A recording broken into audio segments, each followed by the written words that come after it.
Hello, and welcome to session 3 of Free from the Yoke. This is a legacy game based on Slavic sort of low fantasy and mythology. We've had a session 0, effectively, where we built the houses and got things in place and did our uh, building of our maps. Last session, we developed the characters that are the key point characters for each of the families. We established some things about the Arbiter. We did the first court, and we rolled into some scenes to what was going on with the families from there, with our characters and the families and their agendas from there. Essentially, we took up with the grand meeting, the convocation being called at the Barit Vichy fastness, which lies in the center of the country. And we had some crossing of paths. Things went well for some people, went less well for other people. So that's where we're at. What I want to do is I want to do a quick check-in on the families, particularly this time talk about surplus and needs, just to kind of get some perspective. And then we're going to zoom in, essentially, probably if we have no objection, we'll see, maybe we'll be on the road when we actually get going here. Let me go ahead and start with the teachers. You have 2 surpluses, and you have the ancient writings, which are located at Ochag Ognia. Ognaya. So that's sort of your library holding. Mm-hmm. The ancient city, the first city. And so crops are dispersed. That makes sense. They're spread out across the land. What do you suppose is the major crop? I have to think we're a grain people. Okay. Like rye, wheat, things like that? Yeah, I'm guessing probably like wheat and oats. Okay. And then you have 3 needs: land, lumber, and vellum. Lumber and vellum makes sense to me. There's not a lot of forested land, and you have need for that. Vellum, of course, paper producing that's connected to lumber or other kinds of materials that are used for that. But how is the land need represented? Is it that you don't have very much territory? Is that you're overpacked on people? What do you think that is? I think what it comes down to is the reason we have surplus of crop is the land is kind to us. So what where we produce a great deal. But in the imperial age, we had been marginalized and pushed underground so far that we did not have much territory. And so the need now is to kind of spread out so our people can once again be, have villages to, because I think everybody had just holed up in Ochikapnayan. And that's an interesting question. Is it more that you hold up and now you need to extend your grasp to sort of reclaim the lands around you, or is it that you hold up and now other people are in those lands? I'm not sure. I have this, I kind of look at the barrenness of like this pseudo Russia and have this idea there's lots of open land. It's just not all of it's good. Okay. But I imagine there are people there. Okay. Maybe it is the sort of thing where not a lot of houses are laying claim to it, but our minor houses are laying claim to it. But it's not like we're abutting a whole bunch of strong houses, I don't think. Yeah, smaller factions, villages, things like that, people that have been used to being on their own. Yeah. Jesse, you've got several surpluses. The marble is at Brektkos. And what is that place? So that is the mountain Oh, range. that's right. Yeah. And I think that I try to remember what language in the English was. It was something like, Spine of the World, or one Hmm. of those kinds of vaguely stereotypical mountain fantasy mountain range names translated into, I think, Lithuanian. Okay. But I think we have mines, and I think we have marbles quarried, right? So Right. I think we have marble quarries, right? My people are kind of dispersed in towns and villages around. Um, we don't have like a real like capital. Like Hmm. the idea of the marbled city is this both a look, think of ideas of Jerusalem, right? Okay. Like Hmm. fallen but to be rebuilt. Um, in Judaism, like the marble city is not around, but we used to live there, and one day we'll rebuild it, perhaps with this very marble that we have in our quarries. And then the lumber is at Mekti. What is Mekti? Is that So like a Mekti is the forest up north, forest up there? That's right. Okay. right? And I Um, think that we have, I think that we have um uh what's this called, like some lumber rights to, towns, yeah, kind of. some lumber towns, and like rights to harvest up to a certain amount Okay. from the lumber. And then the dyes and pigments are a technology that your people have and carry with them in different places. Yeah, exactly. Different plants we harvest, formulas, recipes. um yeah. And you have needs of land, which we kind of talked about. I mean, you are dispersed. You lost a lot of people, so that makes sense. And you also have need of crops, right? Yeah, so we don't have a lot of actual like land to grow crops, right? Because of how we're spread out. And so you need land to grow crops, and we don't Hmm. have either of those things. Yeah. So for your people, food is tight. You probably have to trade away surpluses to Hmm. uh, uh, get a hold of that kind of stuff. Um, and a lot of people are starving. Uh, Yeah, so, that is the result of the rebellion and the massacre, hmm, right? That we're not, or at least there were those among us who, you know, um, uh, weren't as loyal to the Arbiter as okay. as should have been, and so we're paying for it now. And then the church. Let's come to you. Missionaries obviously dispersed, set out Doing the work. around, and then everything else is in Ostrova. Yes. What is Ostrova like? Is it a golden city? Is it the most Hmm. beautiful and intact place, or is it at the it's the place on the island, isn't it? Yes, it's a collection of monasteries dispersed on islands throughout the lake. So, yeah, I think it's like a sort of uh So there are people on the mainland that are going, those church folks, they've got all that money out there on those islands. Look at that, right? That's.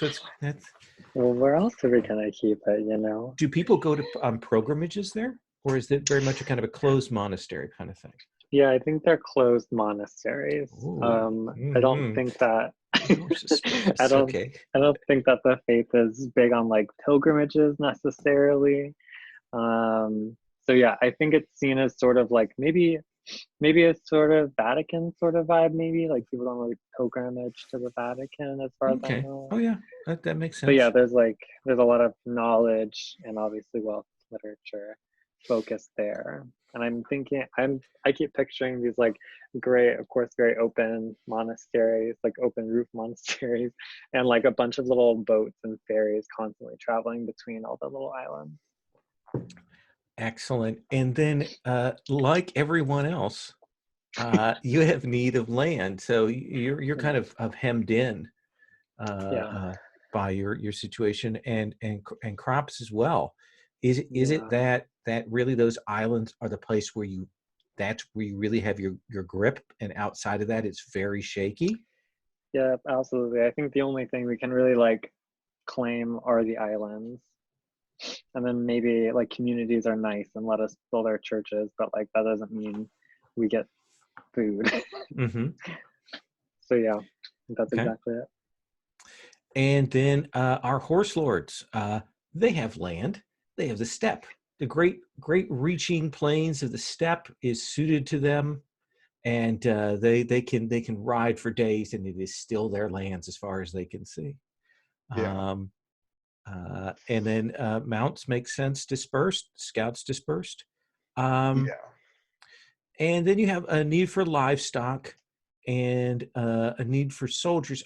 We established that there had been a battle that had been lost, and that's why you needed soldiers. Or what is the reason for the soldier need? Yeah, I think the soldiers, generally speaking, I think sort of the conflict with the Empire, uh, with horselords fighting both officially on the side of the Arbiter and then some still remaining loyal to the Empire. I think there probably was a lot of loss of actually fighting troops. There still are horses and there still are riders, but like veterans and people who have actually seen combat are actually, I think, rarer in the steppe. Excellent. I'm going to come and kind of start with you, Ekaterina, uh, and you have a goal. Your goal. The others are more concerned with helping the Arbiter deal with this Sneadosh situation and some exploration of ruins and things like that. But you wish to cross that river north of Sneadosh into those lands that kind of lie north of that into that territory in the hopes that you can find additional places for your people, right? Yeah. So how much do you think are you keeping that close to your chest, or are people pretty clear that you are headed that way, but you'll go along with them as far as it'll go, kind of thing? So I think that it is pretty established, right? Like I think that is known. It is probably it's better known among the horse lords than it is among the other families, but I don't think it is a secret. Okay. So your assets, obviously you've got horses then for your family. Your other assets for your family are rangers and foragers. So do you have a group of rangers with you then on Yeah. this journey? Okay. And they are outfitted with the bows and things like that. Now, when we do this kind of zoom down to this level, you do get to do, let me make sure I've got this right. I'm not imagining it from the other game. Let me zoom in here. Hang on a second. Darren, what is the name for the tulip move in this? Gear and provisions. Oh, that's right. Prepare and provision. Thank you. Prepare and provisions. Okay. So what you can do at the start when we kind of go in this is you can prepare and provision. And for each of your surpluses, you get to give gain a new piece of gear with one tag, add a tag to a piece of gear for the mission, get as many copies of a weapon, outfit, or transport as needed to outfit the whole party. And that can be picked multiple times. So I'm just going to put that in your head to think about as we go here. Tyler, tell me again what your purpose is.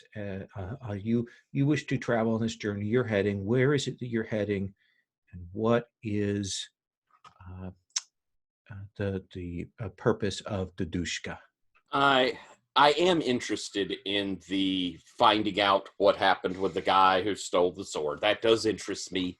Mm-hmm. I'm curious about the people down there as well. It isn't something that I'm completely adverse to them being reincorporated. But me personally, I'm very interested in getting the waters so I could take them back to the River of Peace to satisfy the spirits that and their task for me. That makes sense. So both you and the horse lords, you know, the river is your major object. Mm-hmm. And then what is you have for your family? Let me stop and take a look at this again. We kind of slow down because I want to make sure. Um, do you have with you these musicians? Do you bring the followers with you, or is it just you on this mission? I think it's just me. Okay. If there is anyone, it's like maybe there is one that would have been sent by the council to probably keep an eye on the doddering old man. And you've got your utility outfit Mm-hmm. there as well, and also because we are zooming in with your character, you can also feel free to do the prepare and provision as well. Okay. What is uh, Triste? What is your purpose in this? I'm hunting down a legend in Schneider's that will somehow give me further insight into the like originators of our religion, the Gari, and my belief that they were here. They have ventured to these lands like forever ago. And I don't really care about the Arbiter. Yes. So you are, while the journey is going on, so they will be splitting north at some point. You plan to be heading south. And what is your family assets? Well, I have a bunch, but as the vegan, I don't get any of them. Oh, okay. I just get a mount with an extra tag. Okay, you get a very well trained donkey. Okay. That makes sense. And then Valdemar, what is your purpose? I believe that you were assigned a task. So I wasn't quite assigned a task, but it was strongly implied to me that the best way to get my house back into the favor of the Arbiter is to aid in the taking of Sneadush, in the expansion, and to be a prominent part of that. Okay. And so you are traveling along, hoping to put your skills to use in this. What are your family's assets? So we have runic blades, which are it's a weapon, melee, elegant, and weird. We have apprentices, which I'm not taking with me on this particular journey. Okay. They don't seem like they would be of much use to me here. And then I have a sort of an outfit which is practical and hardy. And then all of my stuff gets, I think, a resilient tag, gets some kind of tag for, that's one of my moves. Where is it? All of my stuff is reliable, which will not break even when subject to intense pressure and dial conditions. My creations endure. And then I think also I get to have like a fine, an object that I made, a beautiful object that I personally crafted. Okay. And I think that's going to be some kind of a fine traveling cloak. I'm sort of looking through the tags to see what makes sense there. And so what we're going to do is I would like to we kind of montage the group traveling. All of you essentially imposing on hospitality the horse lords, I believe, for a better transport. Does that seem right, Ekaterina? Yeah, I think that does seem right. I think the horse lords are probably used to having to sort of babysit groups if they have to cross the plains. And so we'll see you travel along essentially from you have to head south from Bharatvishi and then head westwards. So what season are we in, Tyler? Have we decided that? Are we in spring? I don't think we've decided, and I think very early spring. So there's still a nip. Early spring. So we're getting the snow is starting to melt in the mountains. We're starting to get the runoff there. There's still some frozen areas. People are still eating off of their winter larders and supplies. So food's going to be a little bit tight, as it always is in early spring. Can I, yeah. before we get too far in, Yeah. There's something I wanted to kind of clarify that we did last time. Sure. Because I've been thinking about it. It comes off of Jesse, where our questions with each other, which was, you think I've stolen. And I did some thoughts on that. And since there's no secrets at the table. Yeah. I love the idea, they're spreading rumor. You probably think it's money. But I think what I did is, before the Arbiter took over, before the council was killed, I took the ritual implements because I had foreseen something bad was going to happen. And the old council, that's why they cast me out. It was, I had every right to get them. It's just I didn't bring them back. And their idea was, of course, we'll just make more. And then once they were killed off, the new council doesn't really have the knowledge to make the new things. And that's why we have no rituals in our house at the moment. And you still have them. You still have the tools? I have them in a way, in the sort of like, I think I probably stashed them somewhere in the land. Got it.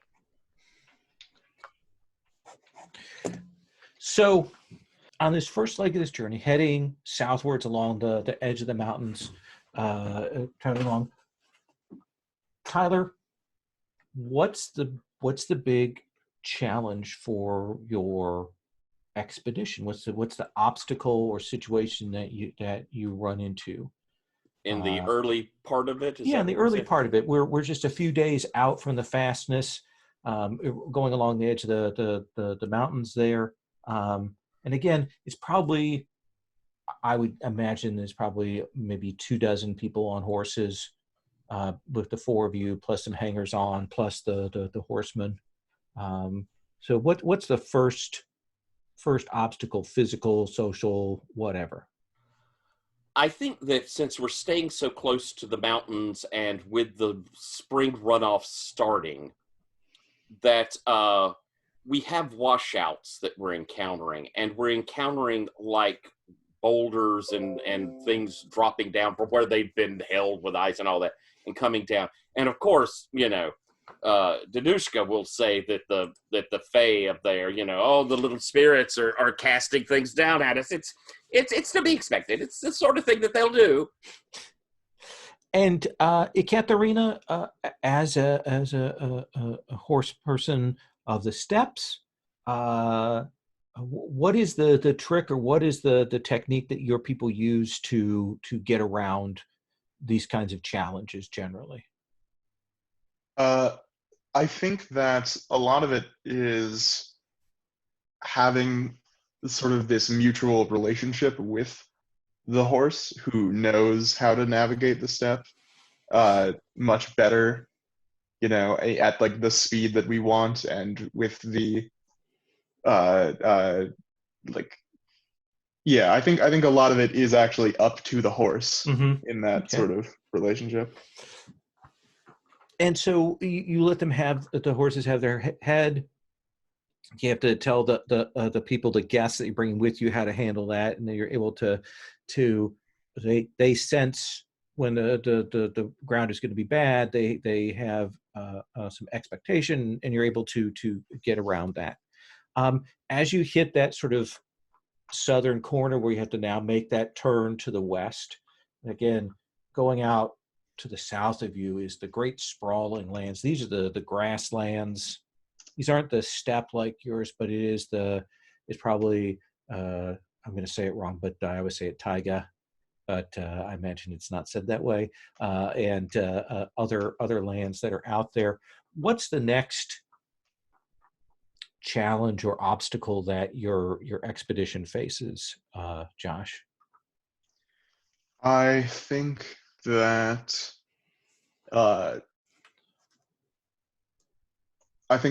it's colder, right, than we expected it was, because we're going in like the foothills of this mountain range.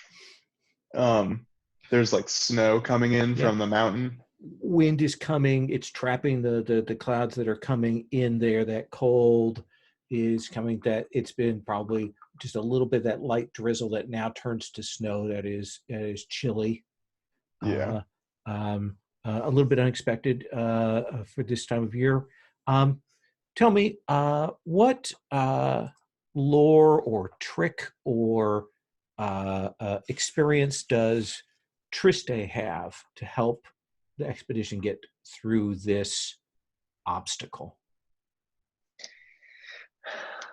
I think that the church knows like a rudimentary meteorology.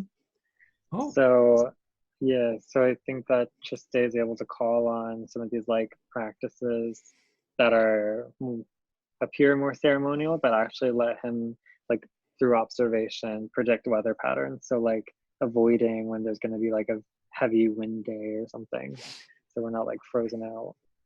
excellent. So you're able to make this, and it probably takes a bit for Ekaterina to believe, given her experience with you, but that goes on. You'll go along through that kind of storms and such, and now we're kind of coming on the southern edge of those mountains, heading towards Tevnies. Tevnies. I'm going to say that. What's the next challenge that the expedition faces there, Darren? Social or physical or whatnot? Yeah, was Tevnier where we said the like expeditions are being launched from in Disney-Dosh? I think that was actually it's the abandoned fort. Yeah. Behind high walls. It's like an ancient ruin. Yeah. Okay. The expeditions are actually being sent from sort of the northern edge of the forest down below. Oh, right. That's right. That's right. That was my impression from. Yes, I remember that now. Okay. So where? No, Tevnies was something we came up with in the first session, and it was an old set of ruins. Oh, right. Okay. Pardon? Oh, yes, the Cyclopean wall. Yeah. Yeah. Okay, now I remember it. I think that maybe we established it's been abandoned since before the occupation. Perhaps it's something supernatural, maybe not necessarily dangerous, but enough to give us like pause and like enough of a reason to consider turning around or taking a different route. Yeah, as you approach, you can see the ruins of it, and there's more ruins of the other areas, nearby it, and you're seeing witch fire at night and hearing strange things. Valdemar, how do you deal with this problem? How do you push the expedition on? I think it's as simple as the supernatural stuff is maybe causing us to slow down. We see the witch fire, we're scared, we camp an extra night, we're running low on provisions, right? Like it's not actually encroaching on us. And so I think I suggest, instead of cutting across the open space between Tavernier and the north of the forest. We approach Neodos from the other direction, cut along the foothills of the mountain, reprovision at the Forge of the Earth, and then ride the river. Oh, interesting. And then approach Neodos from the other side. So that we can sort of skirt around the supernatural threats. So you will into that. So we will see the expedition heading up towards the Forge of the Earth. What is then the sort of the challenge that lies between Tevnes and the Forge of the Earth? Jesse? I think it's extremely mundane and extremely dangerous, which is that like, you know, what season did we say we were in again? I'm sorry. Early spring. We're in early spring, so we're starting to get thaws off the mountain, right? And so along the foothills, we're hitting mudslides. The ground is, it's going to be great when we hit the river. It's going to take us right down. Nice, it'll be rushing. It'll be great, but as we're trying to make it through the foothills to get to the forge, it's just a slog, a real slog. Some erosion has maybe even caused an avalanche, like a rock fall at certain points, and so the road is difficult to pass. Yeah. So, Dadushka, how do you put your knowledge to work to help get the expedition past this challenge? As we start encountering this, Dadushka will at first, sort of fret as he looks at it.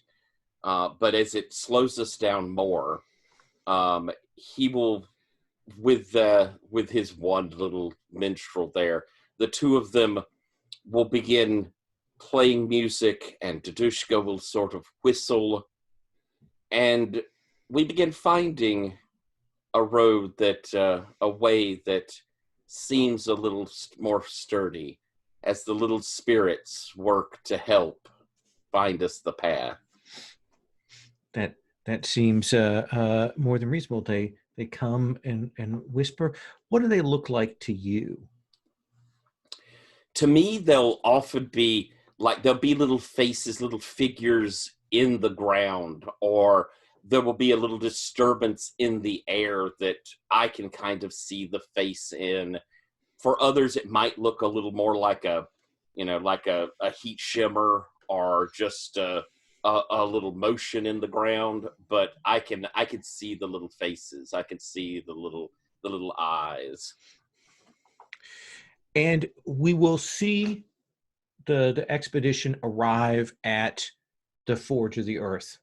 The greater part of that is sort of in the mountains, because this is the mining place, an old workshop place that has kind of fallen into disrepair. Another piece of what used to be the great legacy of the forgers in the Marbled City, right? And there is a settlement that is there, of decent size, walled, that's down below, that is sort of the trade hub. It's at the base of the river there before it heads down, and you will arrive, and there is, of course, as there are in all of these sort of regional places, you see the livery of one of the Order of Nikolenko. As we said, there are these different adventurer lords that are in these different places there, and so the group will arrive here, and this is the point at which you'll want to go gather information, speak to the local leaders, arrange for river travel, and it looks, and if I'm reading things right, is where the group will split, with some of them heading straight to the west and others heading further southward towards Sneadosh. Does that seem right? So, Dadushka, when you arrive here, you know the gate guard certainly ask questions, and some of you have how do I put this, some pull, so they don't ask too many questions. But you come in. So, what would you do here in the sound? Let's give this place a name. Let's call it Licelli. Licelli. One of the first things that I'm really interested in doing is, I'm guessing this is kind of where lots of the streams from the mountains come together to form the river. Is that right? Yeah, they all come down here. A lot of them pass through old, like, waterways that are built up in the forge of the earth to kind of, there used to be water wheels. They would take that power.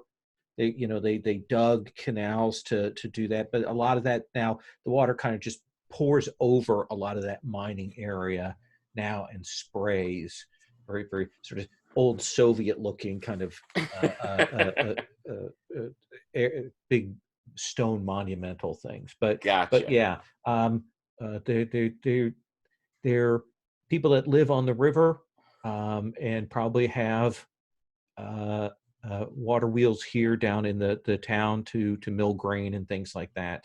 Then once we get in, I will, Yekaterina, I know that it is your intent to head further west, but before you go, would you be willing to accompany me on something that I need to do? Where is it you are going, old man? Just to the river's edge, but I think it may be interesting, and I would love your company. Yeah, of course I will accompany you. My men are occupying themselves before we enter the wilderness, so. A little fortification of the liquid sort, yes. And I'll lead Ekaterina to the river's edge. And are you heading up to the wild point where the river meets the mountains, or are you going to just take the water from here where it falls down? I want to go to the point where it is for certain the river and not just the tributaries before they become the river. If there is a very distinctive point that it's clear, this is like the falls from one to the other, there's a nice big clear spot. Below the forge is where there's just this massive set of falls that come down. It is a hike up to there, and it's a big, loud, roaring space, but it is definitively where the river begins. Okay. And I'm going to, as I come up to it, with the two of us, from yes. So I'm hearing you're going to scale this slippery, wet mountain to get to this area. Is that what I'm hearing? I'm going to make that attempt. Yes, hopefully with a nice, spry young warrior who can help me. Absolutely. Well, I think that this is you trying to avoid a dangerous situation, trying to get around it, which is our disarm. Okay. And you roll disarm with bravery. Ooh, with bravery. I'm actually fairly brave. You're pretty good.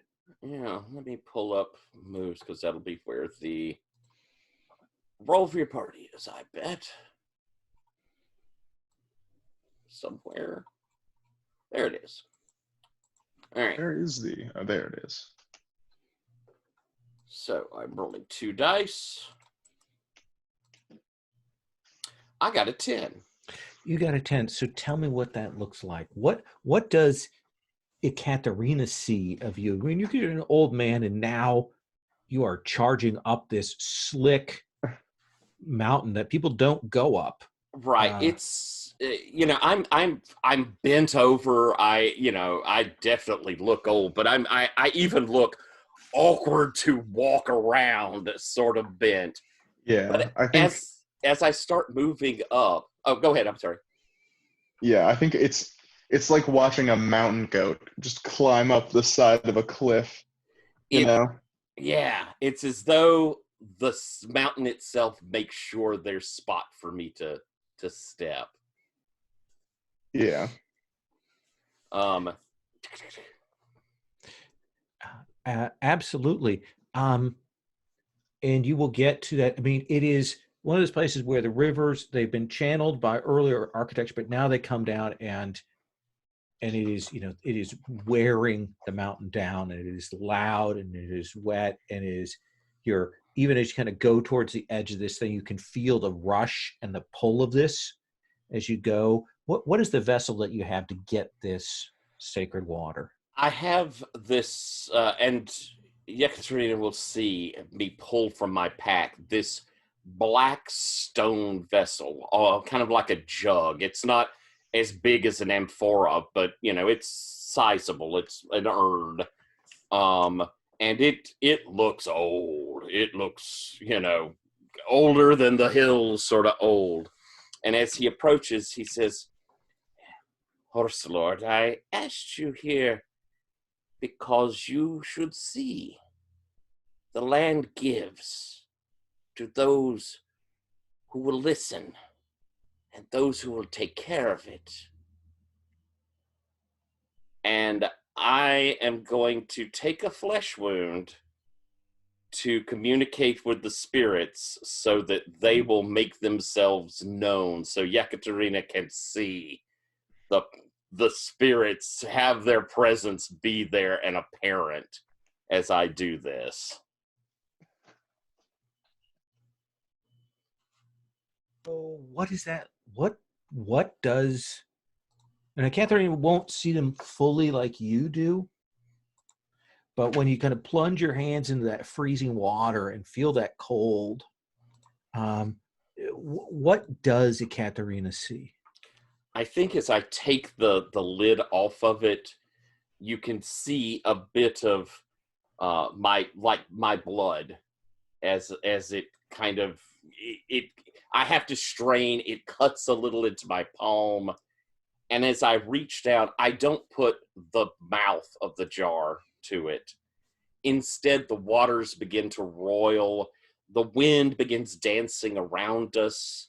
Little bits of the earth sort of roil and bring wake to them, kind of like waves. Mm-hmm. And the water lifts from the river and flows into it as I hold it above. And I think you will. I think this makes sense that you can mark that you can take one vision for your character. Ekaterina, you are familiar with these kinds of things. I mean, you have the move that you walk over ancient lands. What's your reaction to this?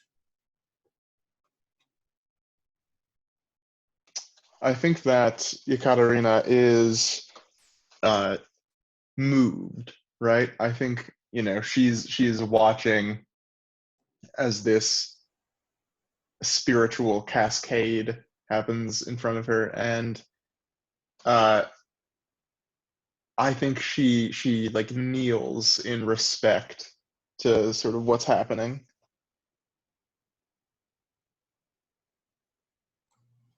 Nice. And you will get the water that you have sought here, Dadushka.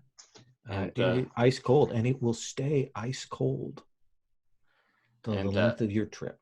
As we leave, I Prince, the land will be your ally as well, as long as you protect it. And Yekaterina bows her head, and she goes, "I understand, Dedushka. I will do my best to keep it out of the hands of those who would do it wrong." I know you will. Let's cut from that very spiritual moment to probably a more mundane one, and check in with Valdemar. Valdemar, what are you doing? You've arrived in a new settlement, new town. What's your what's your next step here? Okay, so there's something, I don't know if this is like mechanical or fictional or probably Sure. some mixture of the two. Mhm. I'm definitely gonna use my sparrows move in just a second to talk to my spies. Okay. But before that, I'm not sure I fully understand like what it means for the Arbiter to succeed at the expansion. The Arbiter needs to have those resources given to it. If the Arbiter succeeds at the expansion, we'll figure out exactly what it means. But it will either be that the Arbiter will convince the people of Sneadosh to rejoin to this greater homeland, or the Arbiter will have pushed people and settlers into that area to take up old claims. Got it. So it's like a purely sort of fictional, like we have to establish in the Yeah. fiction that these events have happened. Wonderful. Okay. Yeah. I wasn't sure Yeah. if there was like It some mechanical requires the trigger. resources to be supplied. Mm-hmm. That's probably the most important thing, and then those put the pieces together of the fiction. Got it. So I'm gonna talk to my little sparrows, and I think, we're near the Sneadosh border. We trade with Sneadosh. I think I have a spy, a person, an agent, among the traders from Sneadosh, who are here to get the products of the forge, come down, to Chelly to be sold, and like that's high level crafts, weapons, things like that, fine arts, and Sneadosh, as we know, has a taste for that. So yeah, I have an agent among the traders of Sneadosh. Yeah.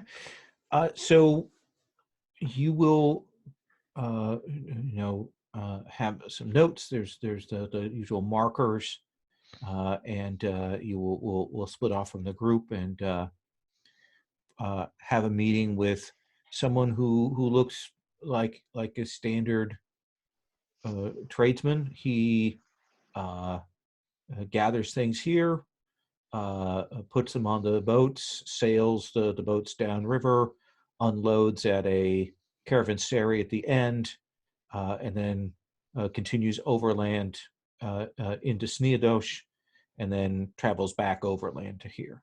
And he will greet you. So Lord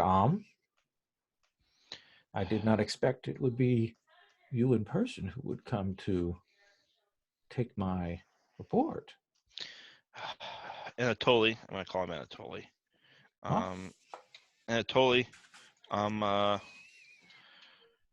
yes, well, this has become a pressing concern for the Arbiter, and as such, it is also a pressing concern for me. I just want to take the temperature of the average trader, middle class, a person like yourself. Really, you don't even. I mean, obviously, any proprietary information you may have picked up, I wouldn't say no to. But really, what I want to know from you today is what you know about how well disposed the people of Sneadosh, especially the trading class, is towards our kingdom, and especially to. I'm sorry, I've blanked on the name. I have it written down. The name of the Arbiters faction, the Nikolenko. Nikolenko, yes. And how you feel about Nikolenko in particular. He says, "Well, of course, I am a servant of our house. I'm merely trading here as a means of getting things and information. But you want to know what the average merchant tradesman within Sneadosh, how they feel about our country? Yeah. We are weak, barbaric, and uncultured. and the best we can supply is raw goods and raw materials. Finished goods from here are looked down upon. They trade with the long routes stretching down. I mean, they are long old caravan routes that they still have that stretch down to the south that bring them more exotic goods. They do not receive the raw supplies or materials from there. It's all finished goods and luxuries and that kind of thing. And this is now a second question, so you get to make a reaction. Absolutely. Increasing it, but so do you think they'd be interested? They might be willing to consider joining our federation, or at least begin negotiations, perhaps in exchange for and I know you can't answer for the rulers, but what the people think. Like, would they clamor to have freer access to our raw materials? I do not think they would clamor for that. If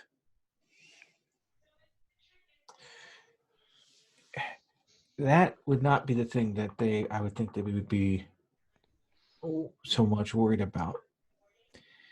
Keep in mind, they also threw off the yoke of the empire. Mm-hmm. That is where there are lingering doubts and worries. That they could be subject if the empire were to push back again. Anatoly, and I clap him on the shoulder. You know as well as I do, and this is not a question, this is just me comforting you. You know as well as I do that, the Arbiter will never let us under the yoke of the Empire again. And we wouldn't stand for it ourselves. As you were there, you will hear kind of some boot steps, and you will see a person who's in like a more sort of city guardsman garb there, maybe a little more highly placed person who steps over the table, and he says, "Are you Lord Waldemar?" I am. You see him note the tradesman, and says, "The Contessa has heard that you've arrived and would have words with you." Of course. Who's the Contessa? I presume I would know that. Yeah, do you know that there's a Contessa who is the essentially adventurer lord of this area for the Arbiter, the person who oversees things. And it will occur to you that she wasn't at the court, like she sent people in her stead, which was a little unusual. Got it. Okay. And this gentleman will kind of clearly waits in that way that says, "You're coming with me now." Of course. And you will head out. What is Triste doing? Triste's name's been erased from my sheet, though, I think. The Google sheet? Yeah. Oh. I don't know if I did that or somebody else did. It might have been me. Just pop that right back in. Well, get the rest of it. What's Triste up to? Triste.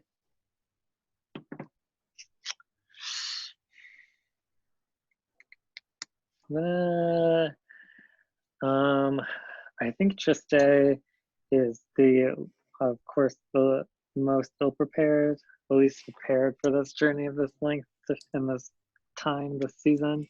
So I think that while Valdemar wanders off to handle whatever Valdemar handles, and Dadushka borrows Ekaterina to climb up a steep hill.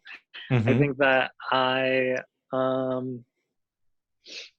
think I'm just gonna go like beg essentially. I want to go knock on someone's door and see if I can get a meal, maybe a cloak. I'm gonna call on hospitality. Let's have you roll with cunning. Okay, what's my cunning? Oh, my cunning 0. Good. I love a 50% chance, you know.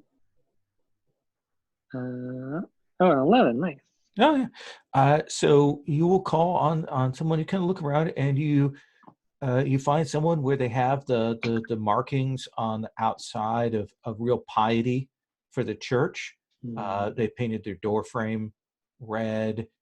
They've got the markers on the windowsill, and the person, a woman, opens the door and nods politely at the beggar at her door, and she says, "May I help you, good sir?" I would do the like symbol of our church to like greet people or bless them or whatever. Like, oh, pious one. I have traveled so far south from home on a mission of holy importance.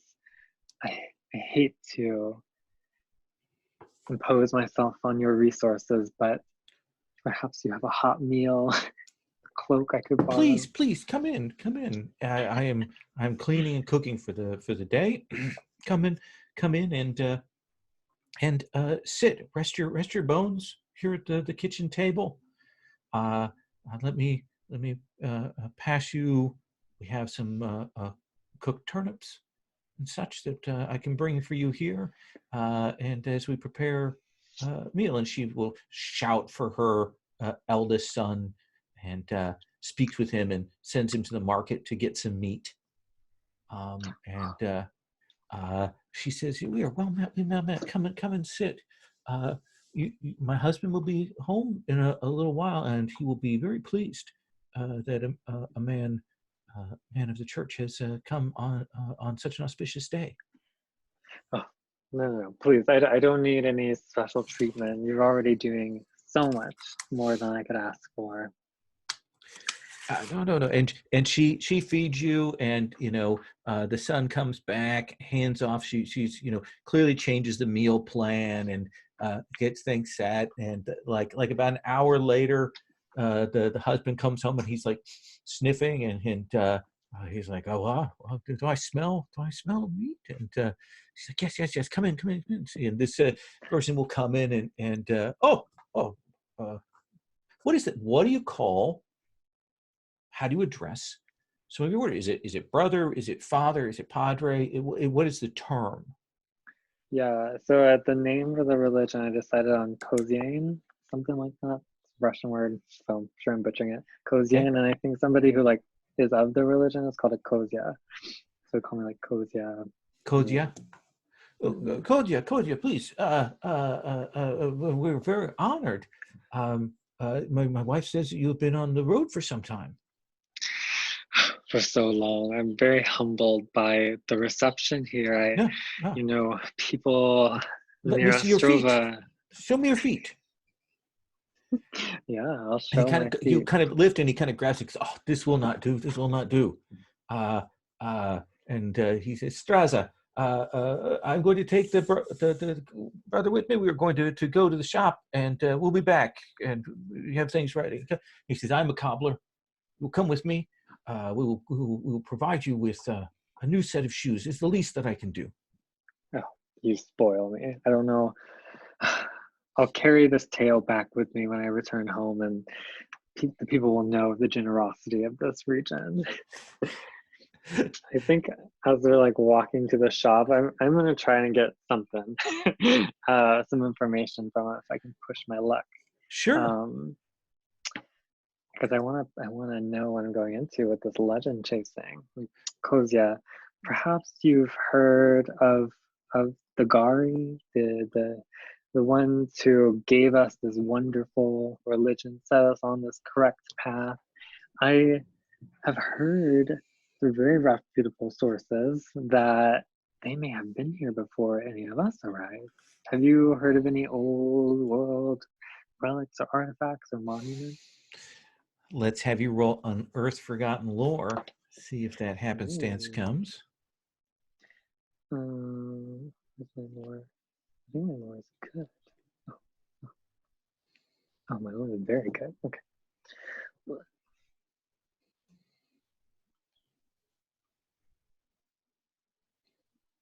It's on 11 again. Rolls are coming up.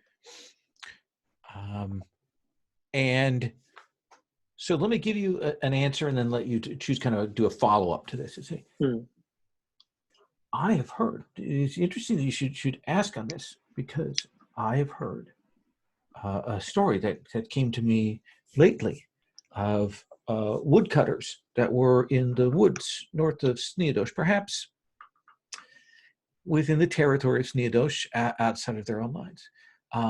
But they were in the woods, and as you know, Sneadosh is a place of the Fae. And they were traveling along, and they realized that the black dog of the woods was on their trail, that was padding along. And when they looked away, they could see it out of the corner of their eye, and they knew that that harbinged death for them if they did not find some means of safety. And they rushed and they ran through, and they came upon what appeared to them to be a ruined or abandoned church. I mean, it wasn't a church, but it looked like the way that the churches are made. And they came upon that, and when they went inside, the dog circled them 3 times, but it would not come in.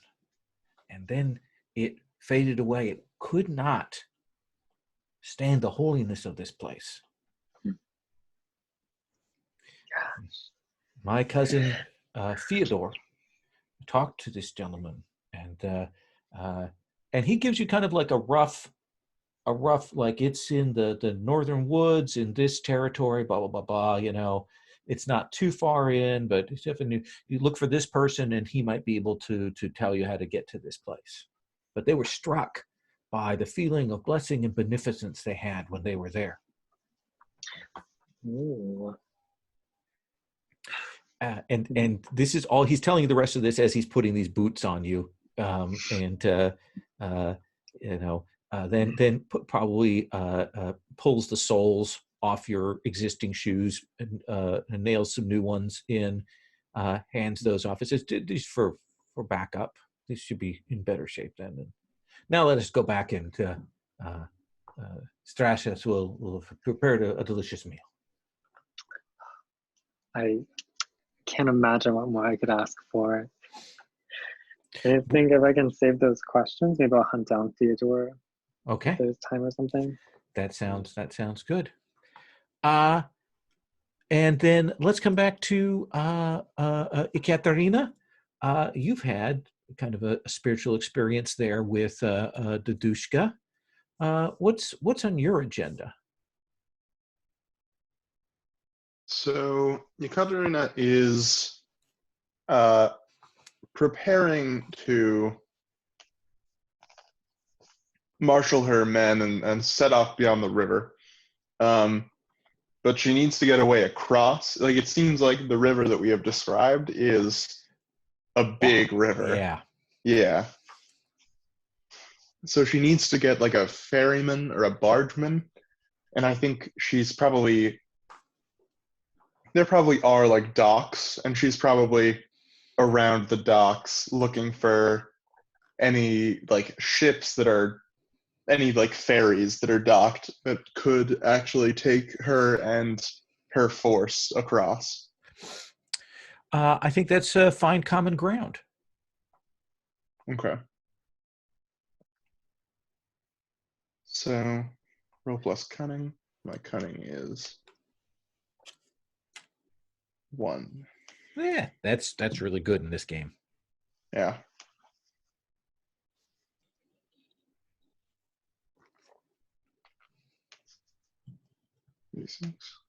Sorry, I'm just setting up this Sure. roll.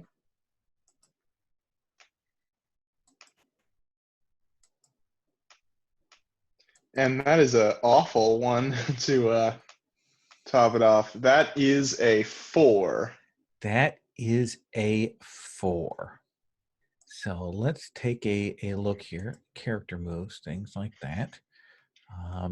After failing a roll as well as you'd like, you may say what a character nearby can do to boost your efforts.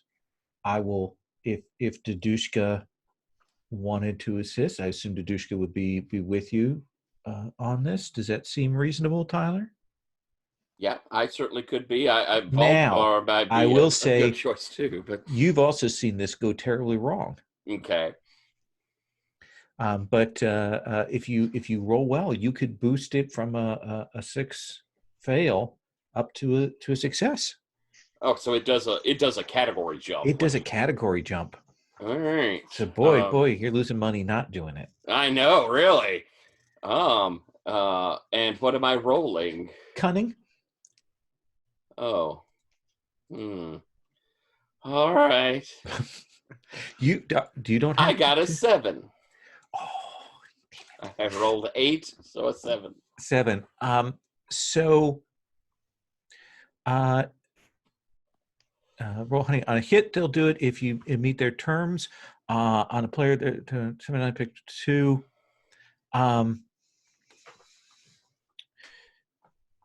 So you'll talk to someone and they'll say, well, what you're asking, the fairies do not go down, they cannot, as you would say, do not carry the horses across in this way. What you're going to want to do is go down to the High Point Crossing. They have ropes across the river and flatboats that the pullers use to go across. Go down there. But I will say, with horses such as these and such, you'll be paying a pretty coin to do that. With horses like that's not the right voice.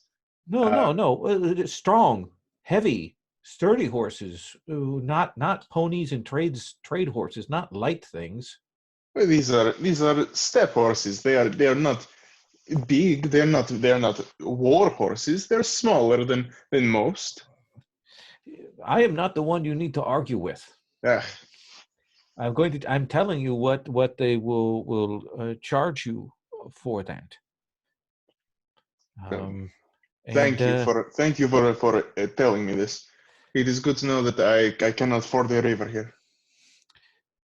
It's perhaps a half a day south of here. Just watch your purses when you go and do this thing. Thank you for the warning, ferryman. Aye. And he will let you go. Though you probably have the sense that he's now going back to one of the local authorities to say, so here's what's going on with those horse people. Mm-hmm. Does that seem fair? Yeah. My friend, I fear that your passage will not go unnoticed. It does not matter if they notice it. It is on good authority. I am not doing this under the shadow of night. No, of course you're not. Who would mess with a scouting party of horselords riding into the wilderness? Who would do such a thing? None I can think of. It would be silly. It would be stupid. Yes, my friend. Let's take 5 here. We'll come back. We'll do another little kind of check-in on the town, and then we'll probably split our groups and figure out quick characters and things like that. Okay? Okay.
Hey Lowell, hey folks. I feel like I'm having a hard time grokking this game.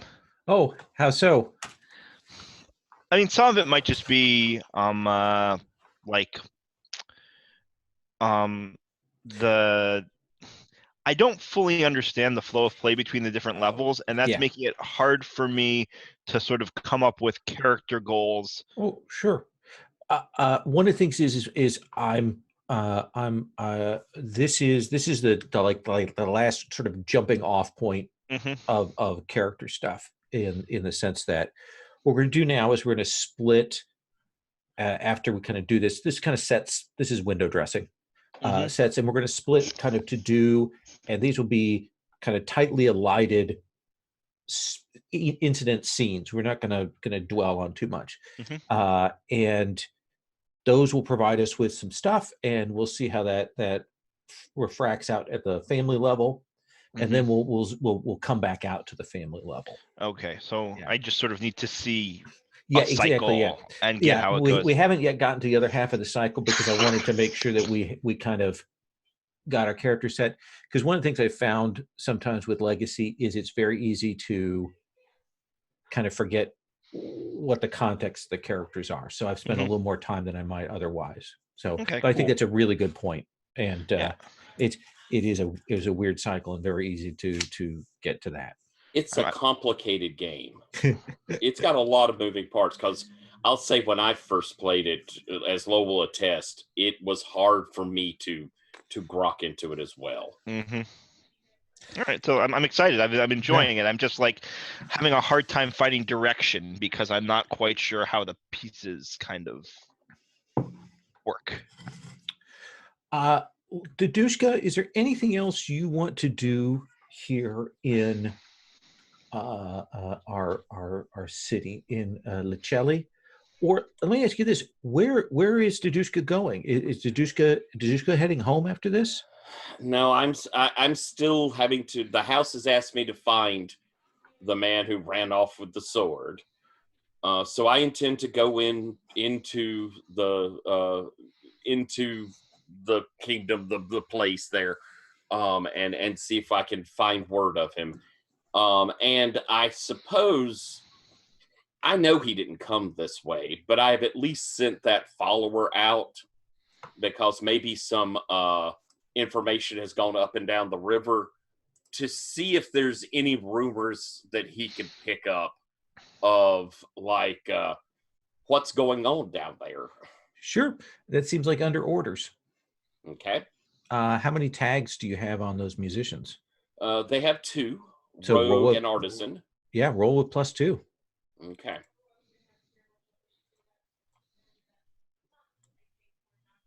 Ugh. Well, 7. 7. On a 7 to 9, you're going to get that info, but choose one. They fall short in a particular aspect. There's an unfortunate consequence, or it costs them and they lose a tag. Tags are sort of like their wound track for them. Yeah. The first one is that they missed something important. Is that what it was? They fall short in one aspect. Let's go with that one. So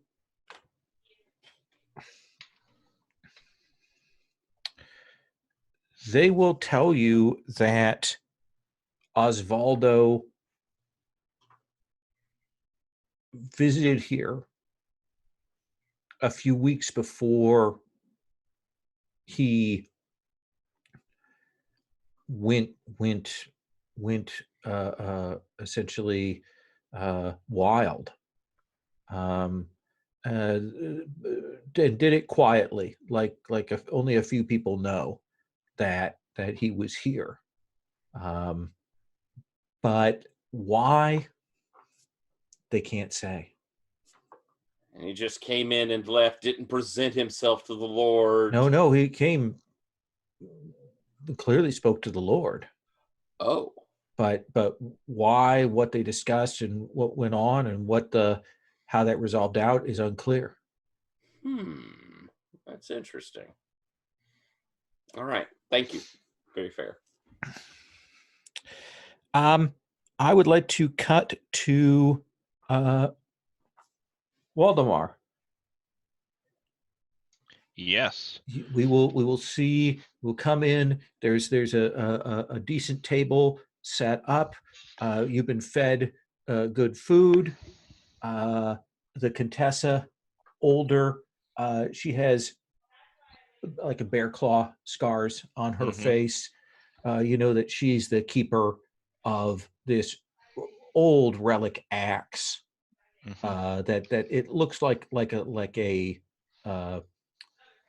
like a lumber axe, but it can cut through limbs Mm-hmm. with ease, and that is the relic of her time that she has, and she's been asking you to give your impressions of what went on at court and so on, and to uh, uh, uh, you know give your sense of things. How do you want to turn this? Like, what is your goal? You're kind of a diplomatic character. What was it that you want to do in this conversation?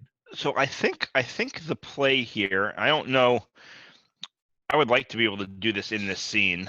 We may want to like abstract it out a little bit Sure. over like have the scene sort of take place over like montage it a little bit. Mm-hmm. Because I'm not sure about the time frame, but what I would like to do is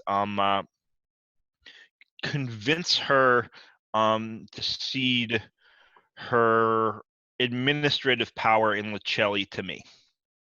Ooh. Like I want to use it as my base of operations, moving to start negotiations and such with Sneadosh. But I need authority to do that. So you're negotiating about bringing the authority of your house here and getting this position. It's very reasonable. The forge is right there, right? I mean, we already have a large presence. You're getting older. You're very fierce, but perhaps you know, perhaps you're better served focusing. You can focus more on military matters and on the defense of the town, and you can leave me to What is the thing that you've seen that is clearly the reason that she didn't go? Normally, she would have gone to the arbiter's court. Why? Why didn't she go? I think her hand is a little shaky, and she always wins or at least places in the martial games Mm-hmm. that take place at court, and she's worried that she can't quite lift her axe the same way, and that would be a weakness that her enemies could exploit. You probably spotted her a couple of times chewing on some medicinal herbs that have been provided her by apothecaries here, Mm-hmm. and she's clearly, knows that her days in charge are numbered. Well, let's have you roll find common ground. So here's a question. Yeah. I don't know, because does she qualify as an enemy? Technically, yes, because she is aligned with other forces, other houses, other factions in your family. Fantastic. So I Yeah. I have a move for that. Exactly. When you try to flip an agent of your enemies to your side, remove a find common ground option they can pick for each that is true. They have accepted a lavish gift from me. They have not. I haven't done any of these things though, so I think at the very least, I need to offer them a lavish gift. And I think what that is this cloak. I have this cloak that I made myself. Right, it is sort of the symbol of my power as a craftsman. Mm-hmm. It's reliable. It's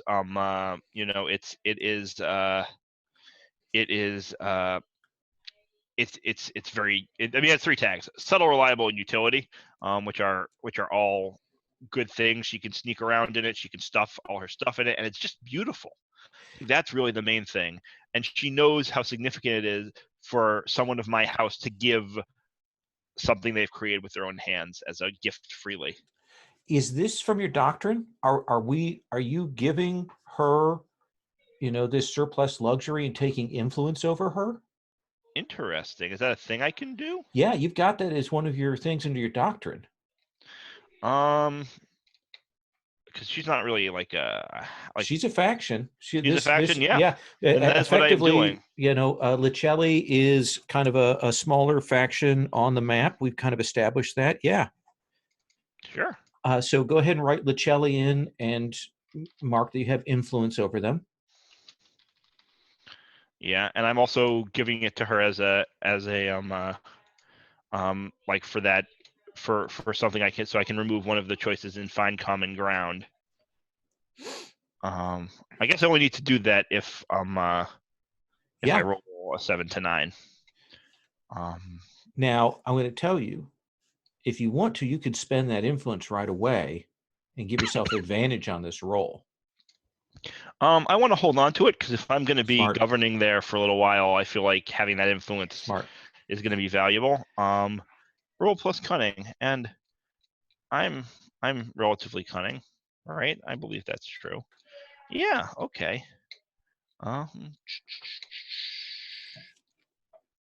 Reroll selected. That is a 10. All right. So I'm excellent. The player picks one. What thing don't you want them to ask? Hold on.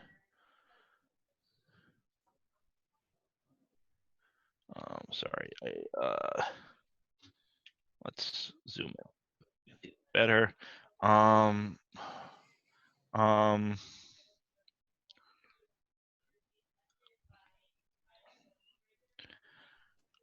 don't want them to ask. I don't want them to back out as soon as the task costs them anything. I want them to be committed. I was looking at that and thinking, yeah, there's the one I would pick.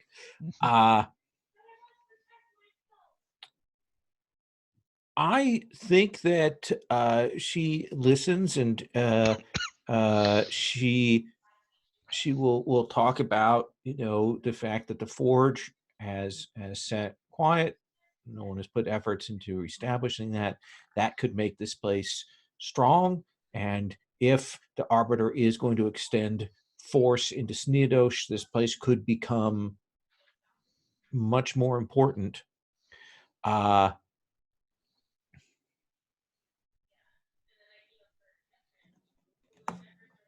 I think she's going to ask for you to be absolutely straight with her on your agenda. Like that's easy. I have nothing to hide from you, Contessa. I want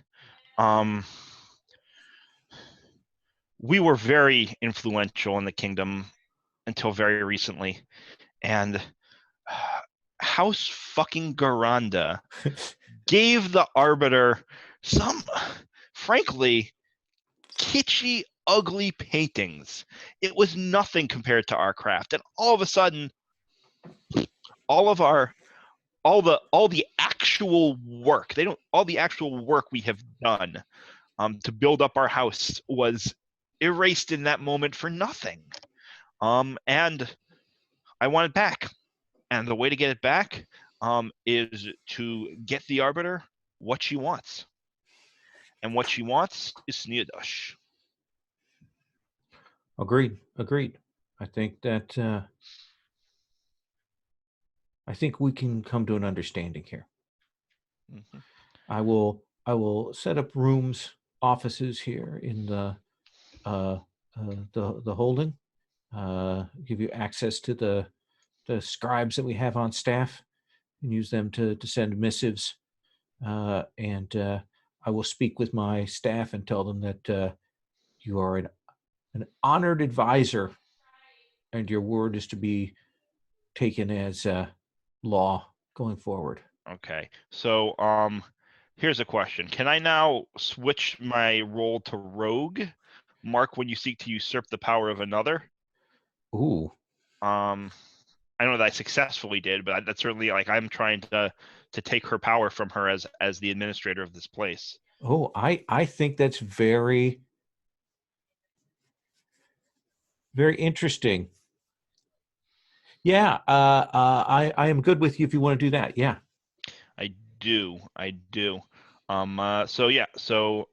Uh, so the reason I'm not only right but morally justified, um, is that I have a duty to my house. I have a Mm-hmm. duty to my not just my house but my family. Right, both the forgers as well as House and that duty requires the only right thing to do is to move this agenda forward. That seems perfect to me. And let's see. And when you mark a roll, let's find that. Ooh, the index is incorrect on that. That's interesting. Yeah, my PDF also has some different stuff than what's in the Character Keeper, which Yeah. is fine, but was briefly confusing. Yeah, I think the I'm going from the book text. Is everything in here straight from the book text? I mean, even my PDF of the book is different. Oh, really? Yeah. I have the same. Yeah, I think I'd have to double, but I think there were a couple of things. But also, the index is not very good. No, but it is. It's like. You're going to add 1 to a stat or get a new move. Thank you. Yeah, I just found it there. Because it says rolls, page 88, and rolls are not mentioned on page 88. They're on page 102 in my copy of the book. Yeah. Okay. So I'll figure out what the move is or what I add 1 to a stat. Let me see what my choices are. But yeah, I think absolutely. I feel good about that. Then let's do this then. I think we've got 2 kind of expeditions going out. One is probably Dedushka Trieste heading south, either individually or together. And the other is Ekaterina heading to the west. And what I think we'll do is we'll kind of look at how we're going to resolve those. Those are going to maybe be zoom ins, maybe be house move. We're going to figure that out in a second. And then that will allow us to kind of let Waldemar, when we zoom back out, we'll get to make some choices that'll represent what's gone on in the course of time during this. So let's start with Katerina. Josh, what do you think this is? Do you think that we can resolve this with a house move? That is a good question. I'm not. Let me look at the house. Here's the thing: is we established that the resource exists there, and the resource you're looking for is what? I think the resource I'm looking for is livestock. It's a place to graze, like sheep and cattle and such. Mm-hmm. So, we would see you and your people heading into that area and finding some of those spots. And when you get to that, you've got a couple of things that you can do. You could try and do subterfuge to make it less desirable for the people who are there, or you can use claim by force. And claim by force it sounds like, ooh, you're beating people up, but it's not necessarily that. It is force, but it also can be social force and all of that kind of thing. And that represents you taking a hold of that resource. What do you think? Okay. I don't know. I don't know if those accurately would depict the sort of thing I'm going for. You Well, know? what is it you're trying to do here? What is it you want? You want a surplus, right? Yeah. Yeah. So we abstract that. We know Okay. that the livestock exists here, the right to graze is here. That's the surplus that you're going for. Okay. So we need to look at sort of on the family level how you get a hold of that. Yeah.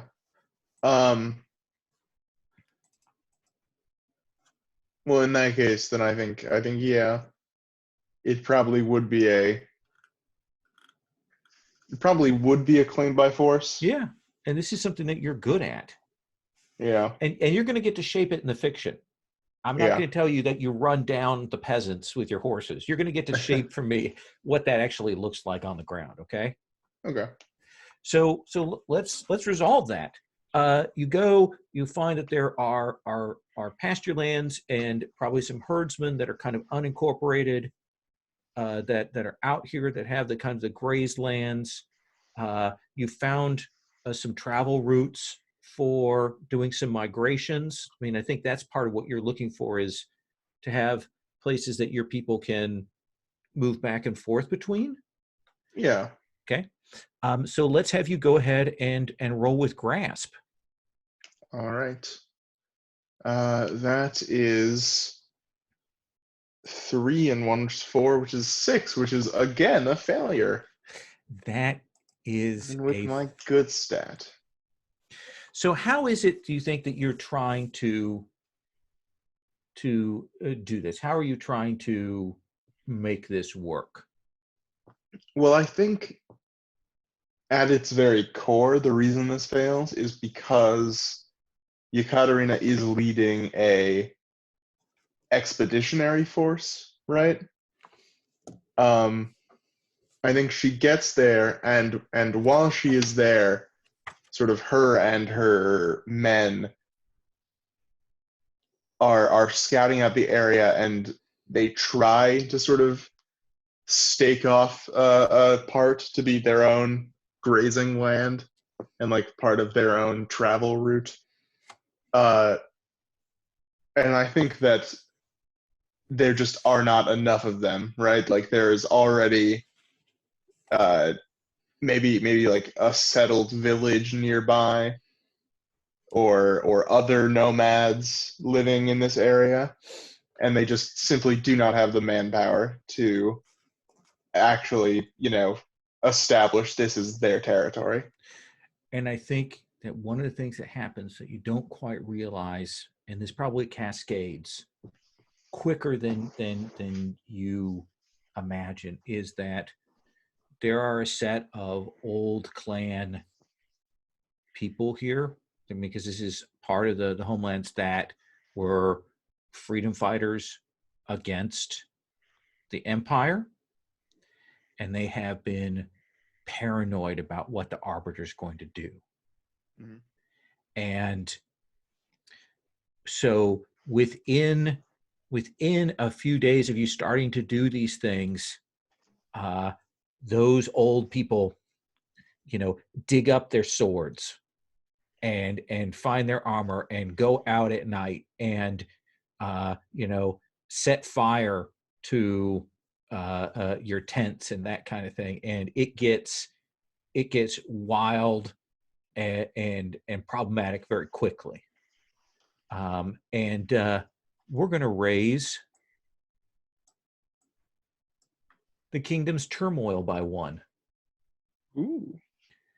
I'm going to put that little check mark. That's my. I'm calling out the name of my reaction here, even though I shouldn't. But essentially, that's what's happening. Is you're not able to seal the deal. It's not entirely off the table. You need to find another strategy to go at it or change the situation. But you can tell that you have set off a set of kindling that you didn't even realize was there. You had no clue that this was the thing that was going on. Yeah. So let's come over to Dadushka and Trest. What does he want to do, and how do we want to do this? is there a family level move here we want to go at, or do we want to zoom down for you doing something particular? What do you think? I mean, we're going in the same direction, but I don't think we've got the same goals. Yeah, do we, you Darren? don't. What do you think, Darren? Yeah, I think my house's actions and my character actions are going to be pretty separate. So I'm Okay. fine with staying zoomed in, and teaming up with Dadushka, or if we want to do a zoom out and get to the house level, I can shift gears there and come back later at a zoom in. I'm up for whatever. What do you think, Tyler? I'm basically trying to track down this guy, because that's really all. As soon as I can do that, I can leave. Yeah, that's a pretty singular thing. Let's stay at the family level, and let's figure out how we read the family level moves for that. Okay. So, Darren, tell me what Triste is up to. You arrive. You're a solitary wanderer. You have allies, but you're kind of on your own. How are you shaping things to your agenda, and what is your agenda right now? Is it to locate that mysterious place? Yeah, that's Tuesday's goal. I'm just hunting down this like rumor of the church. I think that's related to the legend in the book and the history I'm seeking. Then does this sound to me like maybe we were reading the wind? Well, I know my house isn't going to help with that. I think what my house wants to do in the region is basically find out how they can basically keep pushing the project. So what my house is doing is probably going to be something like probably sending out like missionaries to the Sneados region and trying to get that foothold for the Arbiter. Okay. So trying to find ways to turn to I can't think of the word, like sort of propaganda-y. Like I'm trying to like turn the opinion for the Arbiter to be like, oh, this religion can improve your life, and the Arbiter, what they follow, blah blah blah, all that stuff. Hearts and minds. Yeah. So I think we're still on read the wind, because what you're doing is you're essentially kind of your family is kind of setting some things up. For sure. So let's have you roll with reach. Okay. Sounds good. My reach is not good. Now hold on, before you do that, you could call in a debt. No, I got plans for that. Okay. That was ominous. Well, let's see. No, it didn't roll. I don't think it rolled. Oh, it did roll. Okay, I failed. I got a 6. No, I got a 5. Even worse than that. A 6. So tell me what your family is doing so I can tell you how it goes wrong. I think I'm just trying to move missionaries down to sort of do that first legwork to set up like a church in one of the like main towns or whatever. And yeah, just trying to get like sort of an official presence in the area. I think that as your people are out going around and about,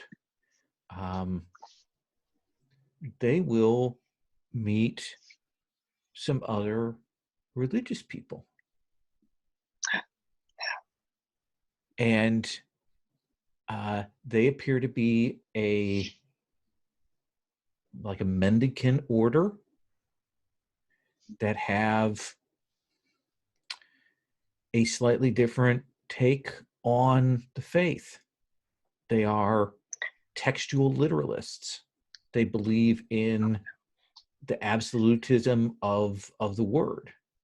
And they only have a few texts that they follow, but they're very much set on that. And you will realize that they've actually made some inroads over the the last couple of years here. You hadn't quite realized how far their tendrils had extended. What is the name of this order, Darren?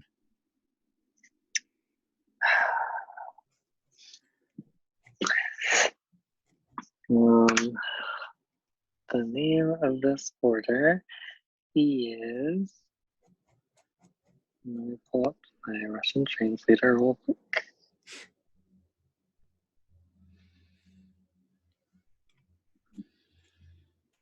Oh, that's pretty good. Okay, so my house's religion is named Kozyen. They're the Koztunki. Have you spell that? Oh yeah, we'll put it in the chat. Koztunki. Koztunki. Kozdunki. Yeah. Koztunki. Yeah, I think. And they are a little hostile when your people approach them, but nothing blows up. But you realize that they're out there, and you realize that they have essentially managed to establish a kind of a foothold in Licelli. That's the sort of the major place. The Contessa has given them some space there, and they've been moving out and around those southern lands, bordering onto Sneadosh for the last couple of years. Does that seem like a fair enough response to that fail? Yeah, I'll take it. Dudushka, what is it that you are up to? I have to think that I'm reading the wind to try and find this guy. Okay. You've got, because you've got some agents in place. You've got some people here, followers. Yeah. Mm-hmm. So. And I imagine that the musicians traveled down here, and if this is a brethren country, they knew of the truth before they heard this heresy. Yeah, you've had some locals, and here's the thing is, that Kozdunkley, I mean, they're not all bad, they have a strong regard for the text. But go on. Yeah, I can't help with that. I have no influence there, I don't think.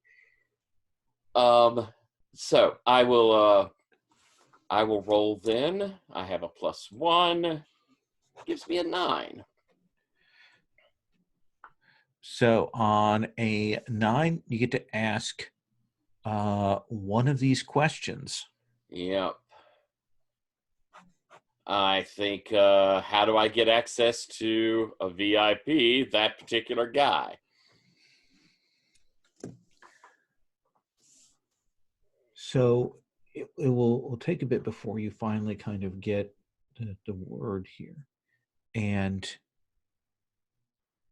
what you will find out is apparently Osvaldo made some kind of blood pact with a noble from the northern woods there, one who is said to have fey blood.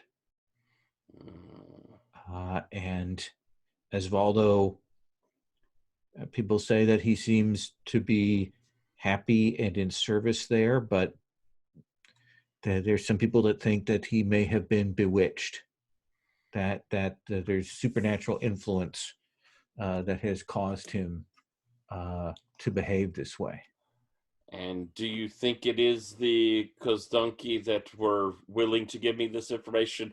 Obviously, it's you who's going to get to mark this on the map. I don't have an ally that's a player that's there. Oh, I'll let you decide where the thing should be marked. Oh, okay. And I think probably the allies I'm coming to are like people who still keep the old ways down here. Yeah, they're definitely not Kozdun. They are definitely from your folk and stuff. They're like, they're so weird here. We've got these wandering priests, and I'm not sure what to make of them, and then we've got these new literalists, and it's just we should go back to the old ways. None of this foreign religion. Absolutely. Then I think that, and this will be where they've had this lord he spoke with, right? That's what I'm marking. Yeah. Okay. Oh, so big. Bang. There. X marks the spot. Yeah. So you will get that information, and it's down the area. So now we know there are two things that are important that are down in that northern area of Sneedos. One is rare materials that are there. Mhm. And the other is this land where this how do I put this this warrior has hidden himself away. Mm-hmm. Let's swing to Valdemar, I think, right? That seems like, I think that's the next thing we're kind of. I haven't had the opportunity to make house moves yet. Yeah. Let's come to you. You've settled yourself up in a nice position. You probably heard some word that some of the other houses are making maneuvers in the area. What is it that your family wants to achieve here? So, I mean, it's like very straightforward. We want control of those rare materials. Okay. We think that is sort of the ticket. We don't want to do it by force, right? We would ideally, prefer to do it either with through trade or through diplomacy. Mm-hmm.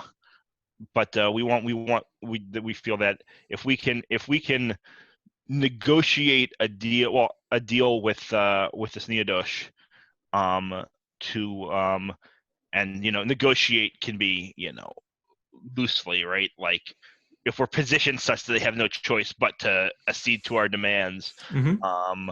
like that works That too. is, yeah, that's effectively claimed by force. It's just a different wording Right. for it. Yeah. So I had two thoughts, and Sure. So the question is, and this is like I think a question of both how the moves work and also kind of how to manipulate the fiction. Sure. And let me say one of the things Yeah. is often there's kind of a two-stage process at the family level.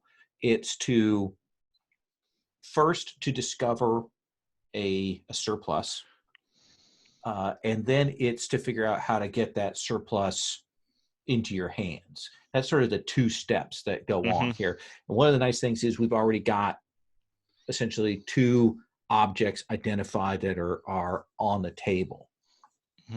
So I had two thoughts. I don't know, Sure. like I could either just make the play, right? Like claim by force, set it up, so that I'm, it's sort of, but I don't know that I actually have the fictional positioning to do it in the way that I want to. Like you established in that conversation with the spy that they're not really interested in what we have to offer. Like they feel like they have the upper hand. So the other thing I was thinking is maybe trying to see if I could. The reason they feel like they have the upper hand is because of their pipeline from the south and those high quality manufactured goods. So I kind of want to make that seem less desirable. Those high quality manufactured goods. Yeah, let's do that. Let's have you roll, and then we'll kind of resolve the fiction of that move. If you're successful, we'll give you advantage going forward on your claim by force. Sounds good. So it's a subterfuge move. The other question I have is, for a non-player house, or a non-player faction, calling in a debt. Like, what does that, like, I'm not targeting them. Like, what does it mean to get them to back me up or protect something important?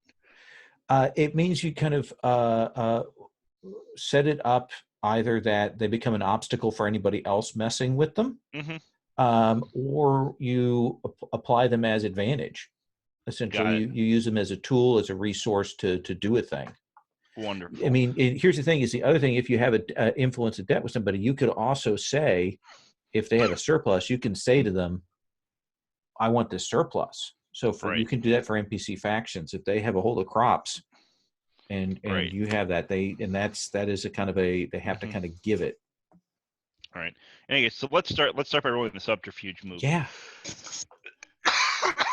And I think what this looks like fictionally is that like various different like craftsmen and agents, right, are starting to like they're assessing the goods that are coming in from Sneadosh, and they're like, they're not as good as they used to be, like this, and they take a reliable hammer that was given that we made and like smash that breastplate, and it's like, see, it won't even hold together, and just like all of that stuff.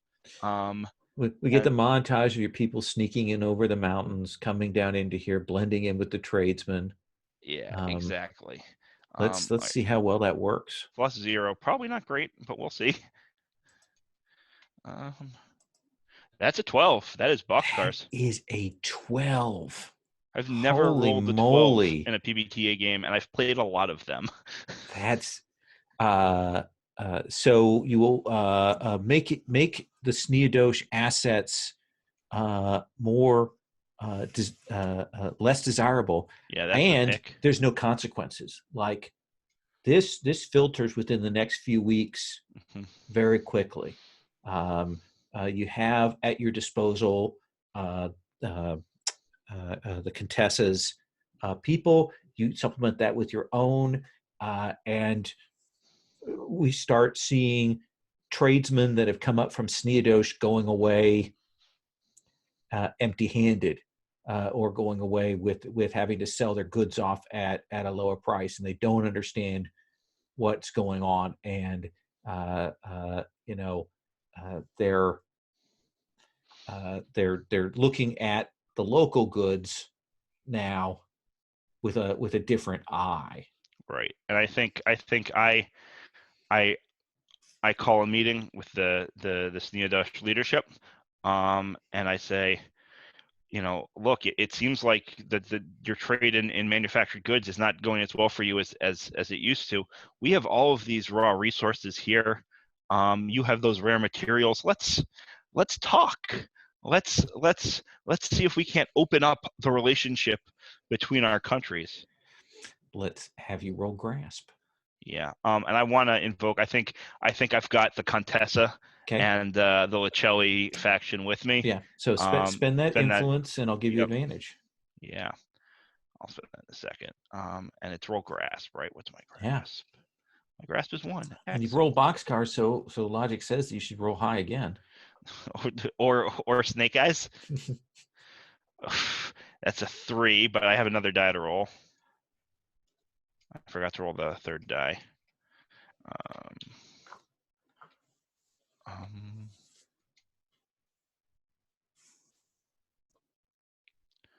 I can't find it. Where's it? Where'd it go? There's the way. Didn't help. That's a 4 plus 1 is a 5. That did not go well. So I think when this expedition arrives, when you go to meet with them, there are several people there, and there's this discussion and is talking amongst them, and they bring forward one of these people, and this person rides up, and they have gold eyes, like their irises are gold, and they say, "You have pissed in our pot, and I guarantee to you that from this time until the passing of the full moon, your family will suffer."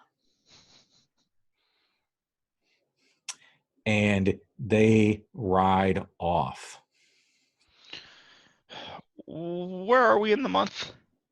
They've got about 3 weeks worth of this. Oh, lovely. What is you're going to be rolling hold together, Mm-hmm. and we'll kind of swing back around on people's moves. We're going to be rolling hold together.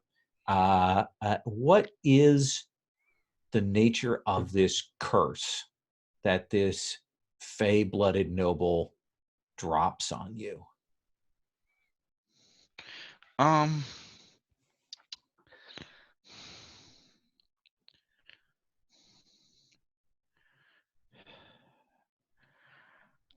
I think it's that no one will believe us. True or false? Yeah. No one gives you the benefit of the doubt. Everything that comes out, it has the air of lies to it, Mm-hmm. and it takes you, several days to figure out what's going on. Let's have you roll with your mood. Yes, which is 0 at 1. Oh, that's pretty good. Yeah. That's okay. Although so was my grasp was also 1.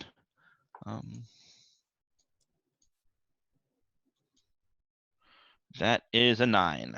That is a 9. So on a hit, you mostly remain okay. Pick one. You lose people to harm or desertion. You get need recruits. Another house or faction comes through to help you. You give them influence over you.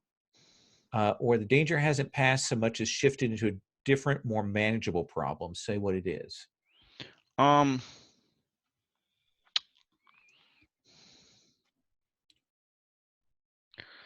think another house came through to help me. Who was that? Who does not yet have influence on me? I think it's the church. I think they've got these missionaries around, right? And they tell me if you're cool with this, Darren, because it's pushing your house into kind of a Machiavellian position. I don't know where you want to be with that. So if you're not cool with it, we can come up with something different.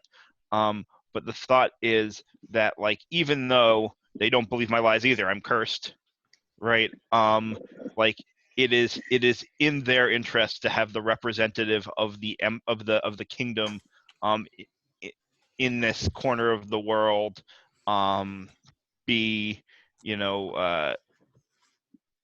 have some modicum of influence, have some modicum of strength, and they can't just so they are sort of like trying to reinforce when the word gets out that we're lying. They're like, yeah, but like it's really this, and it's not so bad, and they're sort of like defending us and bolstering us. Are you cool with that, Darren? Yeah, but I think I'll alter it just to my house. I think that there's plenty of missionaries there who know some of the traditions of my house. So while the layperson may not be able to know when you're telling the truth, I think through some of our remarkable rituals, we can divine the truth, the light of the sky. Awesome. So we're able to legitimately back you up. I like that much better.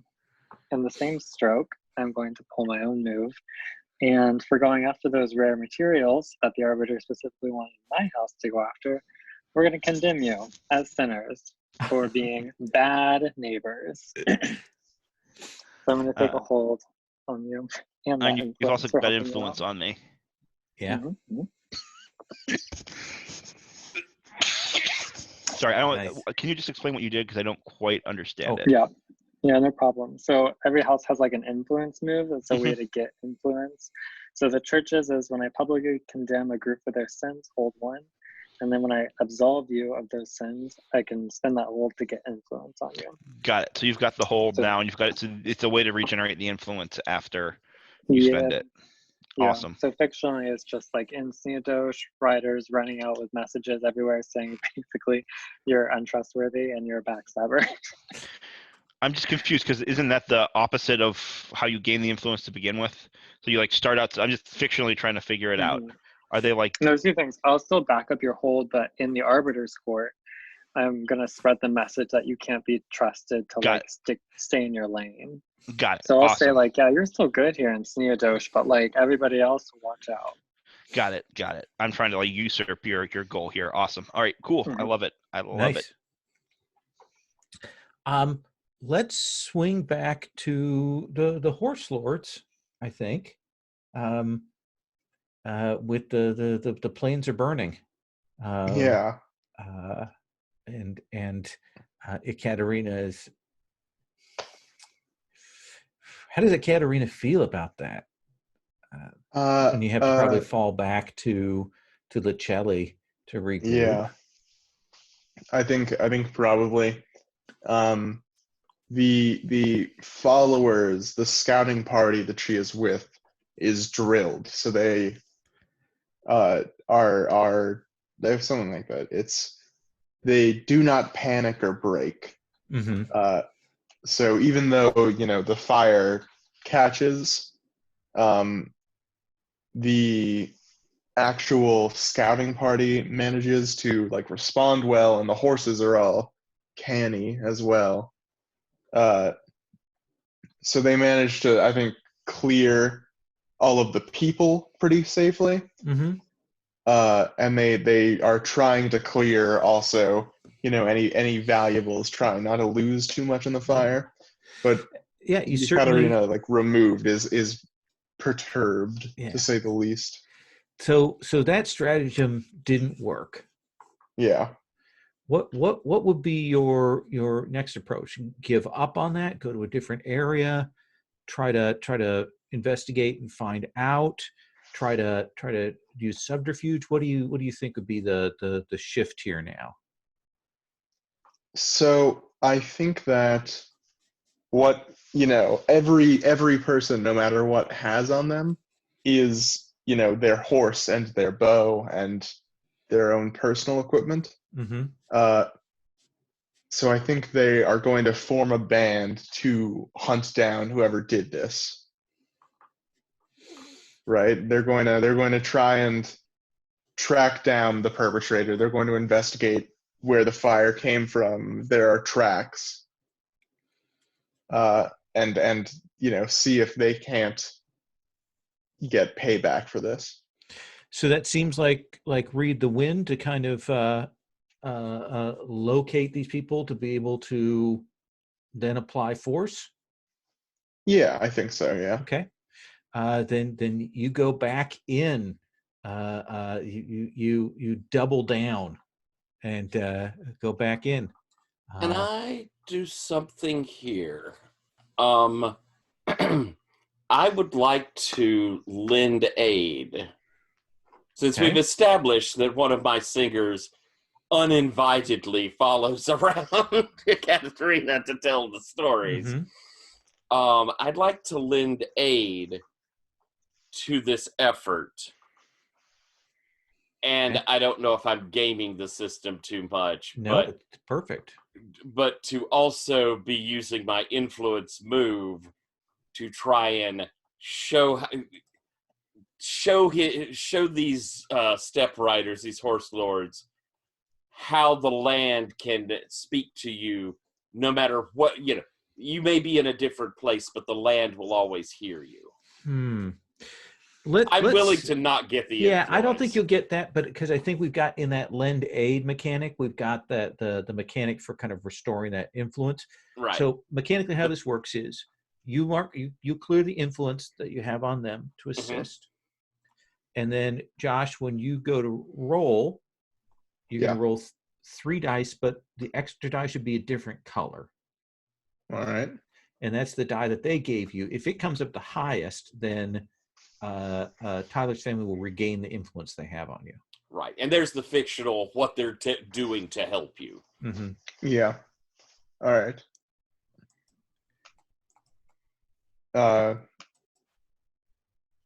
So that is a 8 plus 0 is my reach. That is an 8. Oh, that's an 8.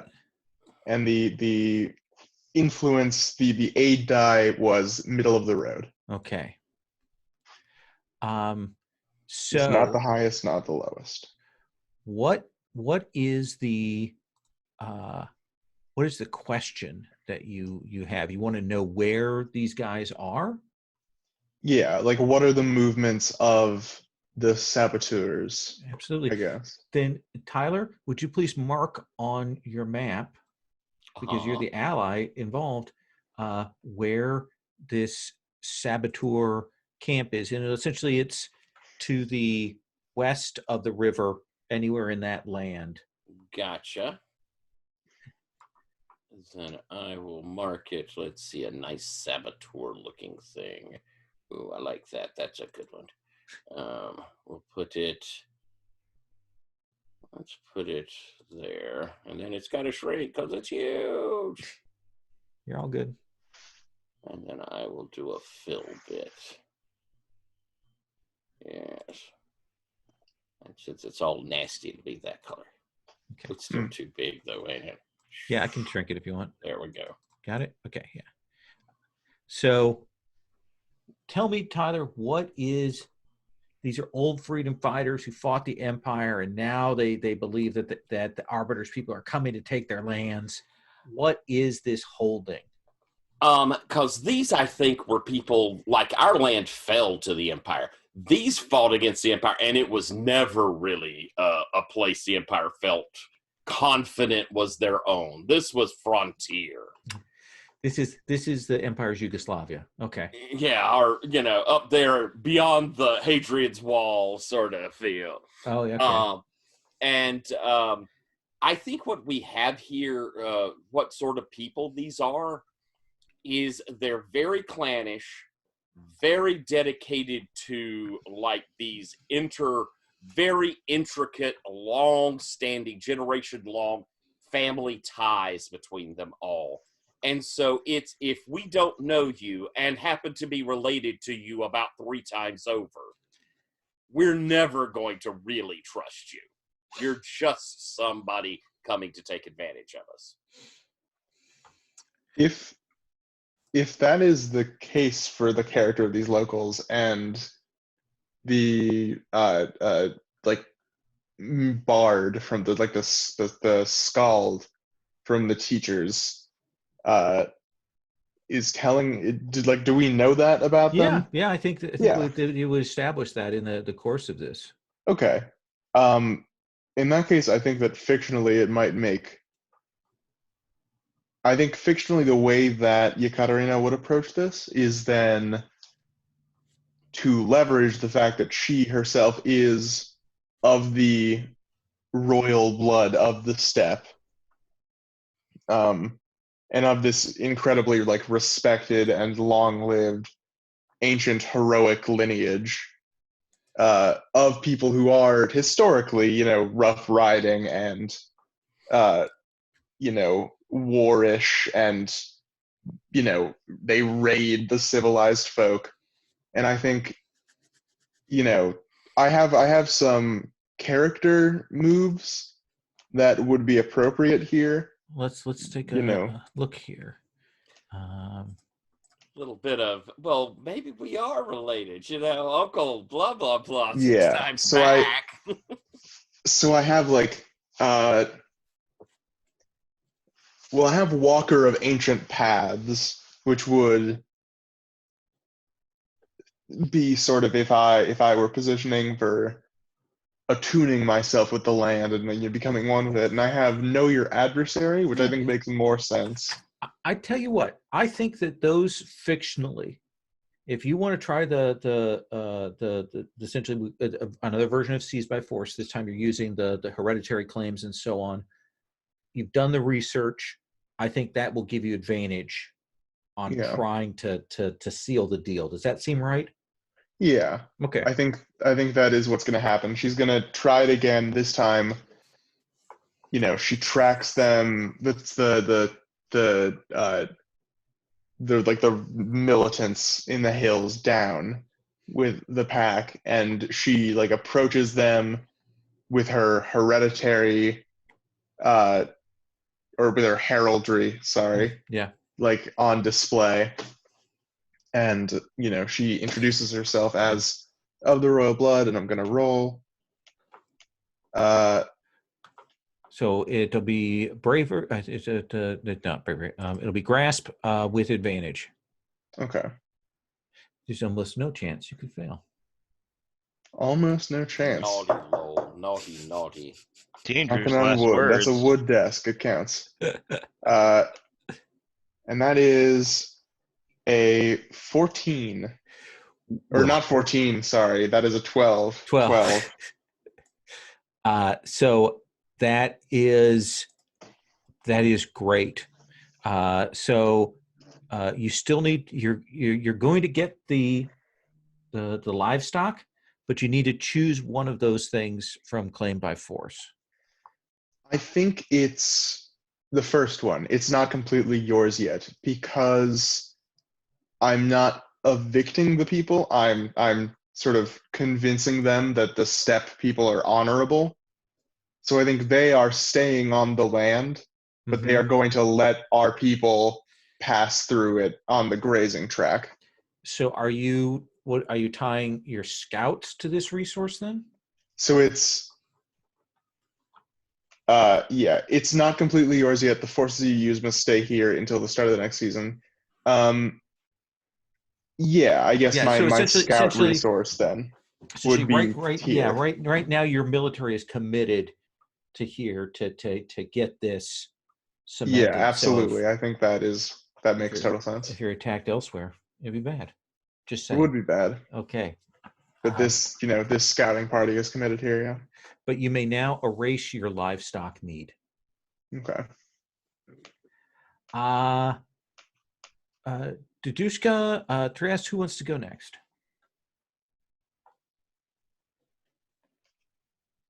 We've got some ideas. Let's I keep saying Trieste. It's Trista. All right. I follow. You know how I am. I get a name wrong once and I will get it wrong all the time. It's the last French thing, I promise. What are you up to? What's your family up to, and then how is it foregrounded by what Triste is doing?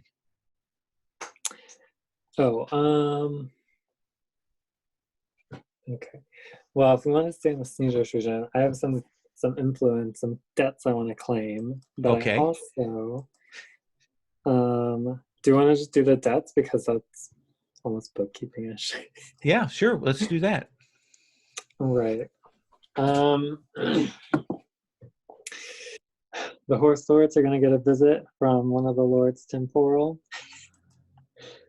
and they say something with like your leaders back in the steppe, and it's like, we've heard of your great victory over the distant lands past the river.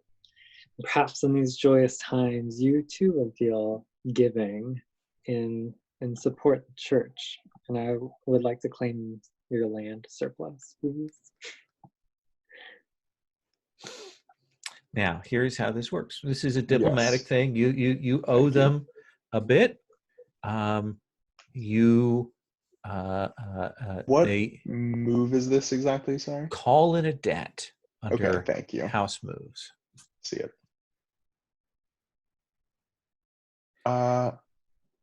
Okay. So in that case, I am going to refuse. Okay. I will not. You have so much more land than all of us with a little slice of yes, but I do not respect your religious beliefs. I do not respect this. Okay. This is tithing, which is worse than proselytizing. Tithing presumes you would keep giving us this land. This is a one-time deal. This is tithe. So I'm going to refuse. So I must hold together now. Yeah. Now, what is your favor with the Arbiter? My favor is +1. And Darren, your favor is not +2, right? Okay. So you aren't going to be rolling with disadvantage. Yes. So roll your mood, and we'll see what happens. Very well. That is a 12. That is a 12. So you have to pick one from the list above, but you're also going to gain a surplus morale as your people rally together against the church. I'm going to say the danger hasn't passed so much as shifted into a different, more manageable problem, which is our interesting relationship with the church. Then I think that the way that manifests mechanically is that the church is going to maintain influence on you. Okay. Yeah. Does that seem fair? Yeah, totally.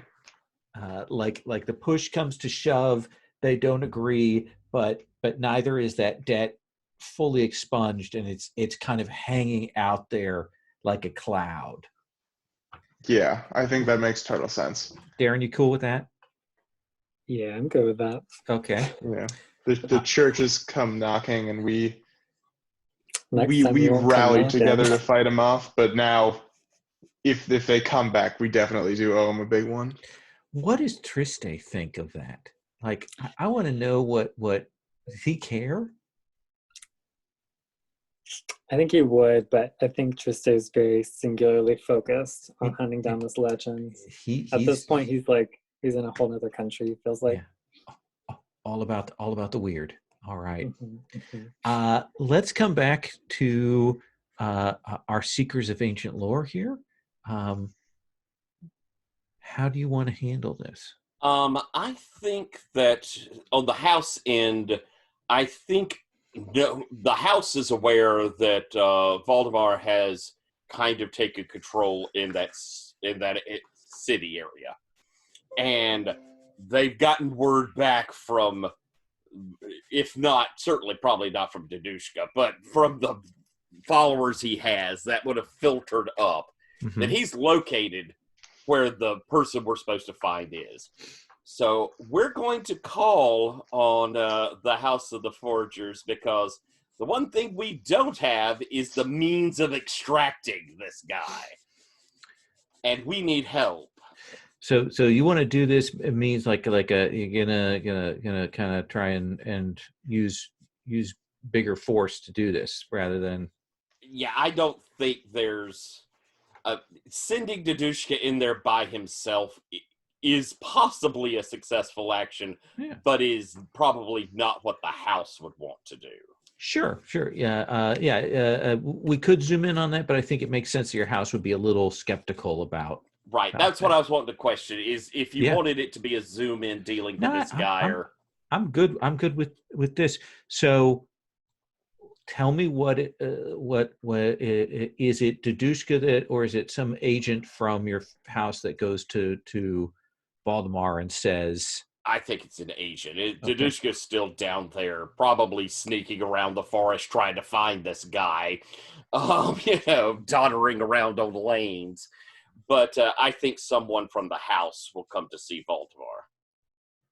And just to clear, are we? Is this like a scene, or are we calling it a debt? Like what's? I'm calling it a debt, but it has a moment of scene, probably. Yeah, for sure. Let's do that. Here's my question. Are you approaching Valdemar and Licelli, or did you send someone to Valdemar's sister? No, it's Valdemar and Licelli, because you're the one who's the temporal power closest to where we need you. Okay, got it. And it would be one of these singers who would come up and, Lord Valdemar, might we have a moment of your time? Sure, take a seat. Thank you. You traveled with one of our elder family members. Yeah, although I remember him. I thought he wasn't so much in favor with you at the moment. He perhaps not, but his mission is quite important, not only to our family, but to the Arbiter. What do you want from me? Like, sort of losing patience with this game. He has located the traitor, the rogue, who ran off with the great hero's sword. However, we do not think it is wise for an old man to challenge him, return him back. You have amassed such marvelous things here. Could you not send some aid? Bless you. Excuse me, yes. The situation down here is causing me fits and making me ill. So yeah, I can do that for you. I think I owe you that for our history. Thank you, the history sir. between our houses. And the glory will be between us both. Is that how this is going to work? We are happy to share. Yeah, I think I sort of smile, like almost hollowly, and say, "Very well." I want to ask, does it look like all this responsibility of dealing with this, is it affecting Voldemort some? I think the failure really, it's not so much the responsibility, but like that play, that was Voldemar's big play, and it just like blew up in his face. And like dealing with the ramifications from that and trying to figure out like what the next step is, and like, is he going to be able to maintain his position? Is his sister going to come and pull him out? Is the other house, whose name I'm forgetting at the moment, but I have written down, is the other house within our house going to use that weakness to try and take control? Then I think that this emissary will kind of play a little to that, to say,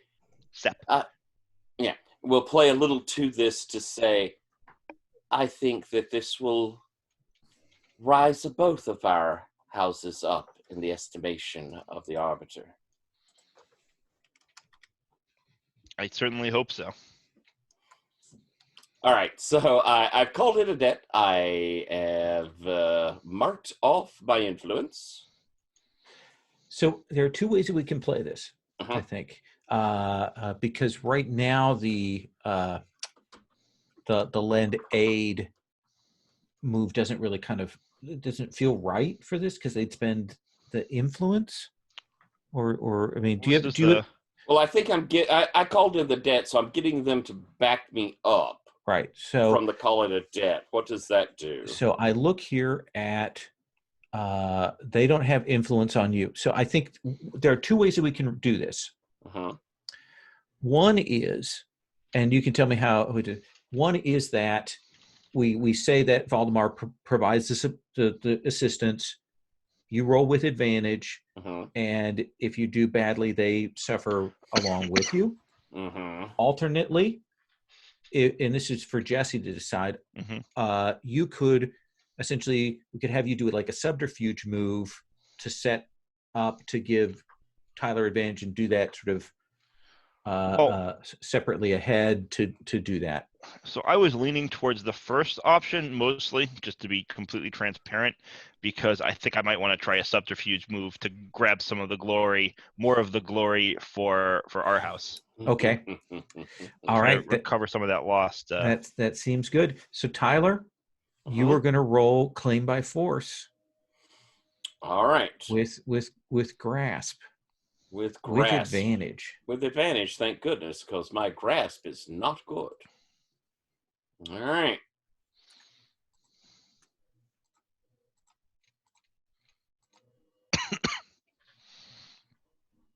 Yay.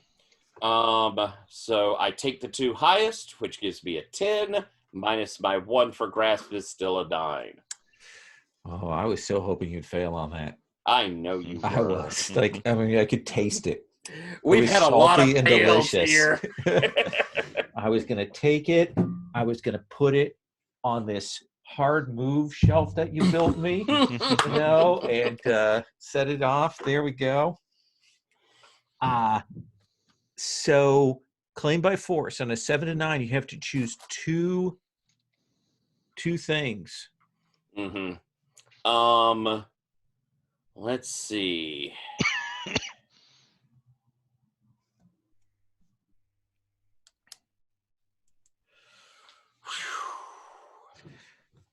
I cause chaos and suffering. Oh, turmoil. And there is a cost to my victory. Your house gets a need of the GM's choice. I think that you return with the blade and the head of Osvaldo. But I think what happens is a bloody scene driven by these fey magics, driven by the power of the blade. He cuts through the people that are sent, both from both of your houses, and you're both going to gain need recruits. Okay. Question. Yes. So I think what I want to do, and I don't know what the result of this will be necessarily, but I want to try to remove any traces of my own involvement in this. Whether that means and frame someone else in my place. Whether that means I cannot take the need recruit and someone else can. It doesn't sound right because the actual resources have been removed. But at the very least, to sort of like fictionally keep myself out of the debacle. Keep your hands clean. Yeah. Okay. Yeah, it succeeded, but it was costly. And turmoil occurred. Yeah, I'm cool with that. Does that make sense to you, Tyler? Yeah. Or maybe I want to cause a scandal within his house instead. Right. Right. Try and push. Right. That the leadership that was pushing to go after this thing was a huge mistake. So I'm. Oh yeah, let's do that. That sounds more entertaining. Okay. I might fail. We'll see what happens. My dice have not been my friend so much. Roll plus sleight, which is 1. These 2 dice that are currently higher, because that's how that works. That is a 10. That is a 10. So this would have been a great victory for the teachers. And most certainly your favor with the Arbiter would have gone up. But I think that it does not.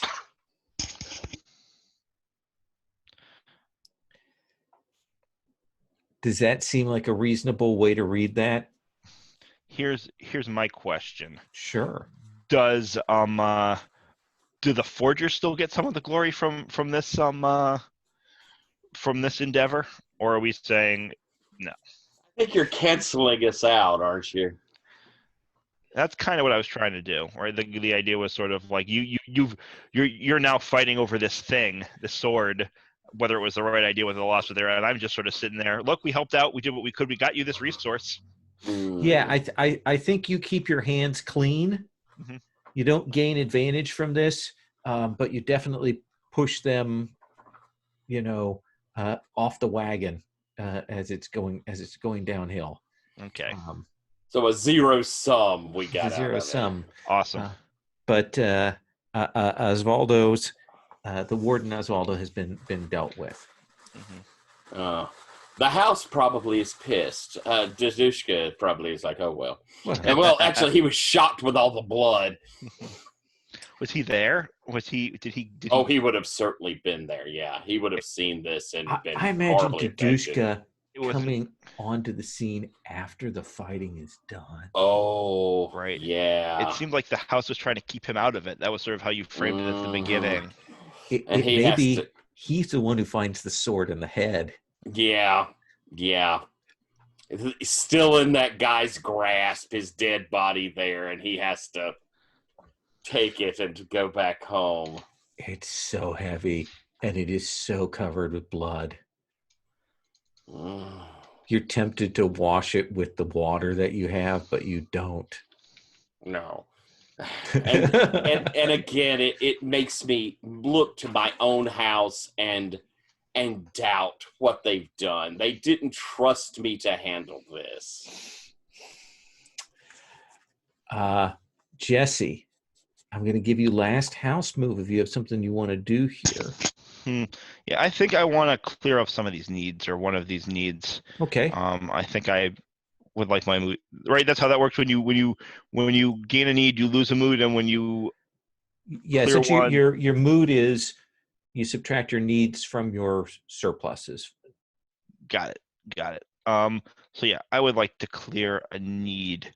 So hold on, let me look at that move. Do you have a move that helps with this? I don't think so. Hold on.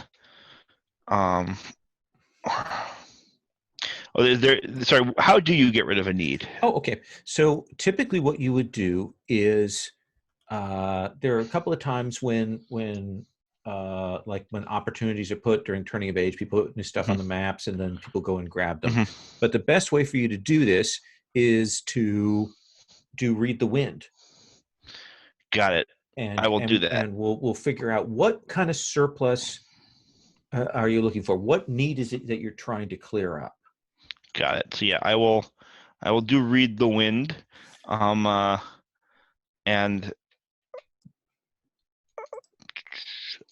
which one are you looking for?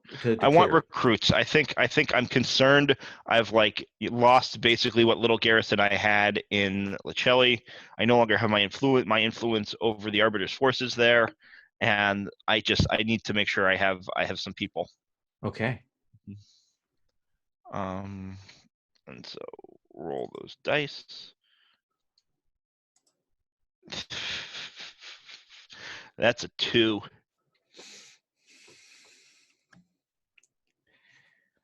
I think that Valdemar, in the middle of the night, as you're worried about these recruits, this figure appears.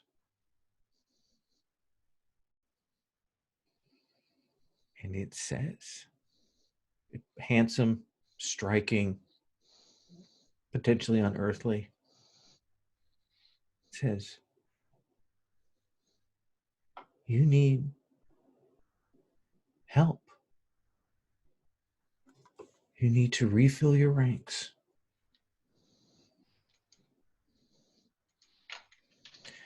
You're a potent person. We saw the blood that you drew, and we respect that. If you wish, we will help you and provide to you those peoples that you would need to fill out your ranks. Do I know who this person represents or no? You're pretty sure he's of the Fae of Sneadosh. Yeah, that's what I figured. Yeah, I mean, I will accept that offer. Absolutely. I will absolutely accept that offer. I'm worried about losing everything. Holds out his hand for you to shake. Says, they will be here soon. And we will come eventually and ask for our payment.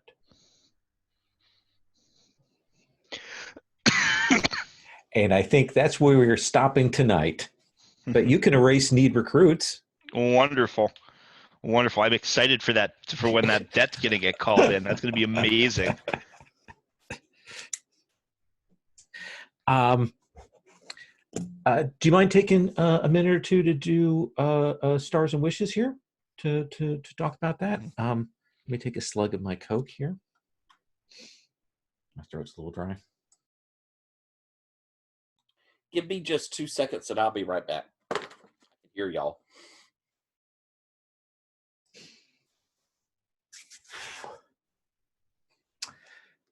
Well, that was neat. I'm already feeling better, about the game, like that. The move. I see what you did now in terms of using the character scenes and moves to set up the family move. It's great. Yeah. I love when you can move back and forth. And actually, when we start doing the turning of ages and things kind of move forward and you get to narrate a little of what's happened, it adds some color. It's a little bit tighter in this game than in Legacy, where it might be like a century or a decade. But how different is this than when you ran it, Darren? Well, you know how I run things. Yeah. And I also know you had Fraser in the game. Oh yeah. We started at the house level. We got everything created, and then I was like, "What are your houses doing?" And was trying to just go through the separation of like, there's actually like a huge cast of characters that you can dip in and out of. So yeah, we kind of figured out the house moves, and then we zoomed in to Fraser's character actually, which just went terribly wrong. He has such bad luck with roll for the party, so there ended up being these like very scary monkeys as he was trying to get a ritual.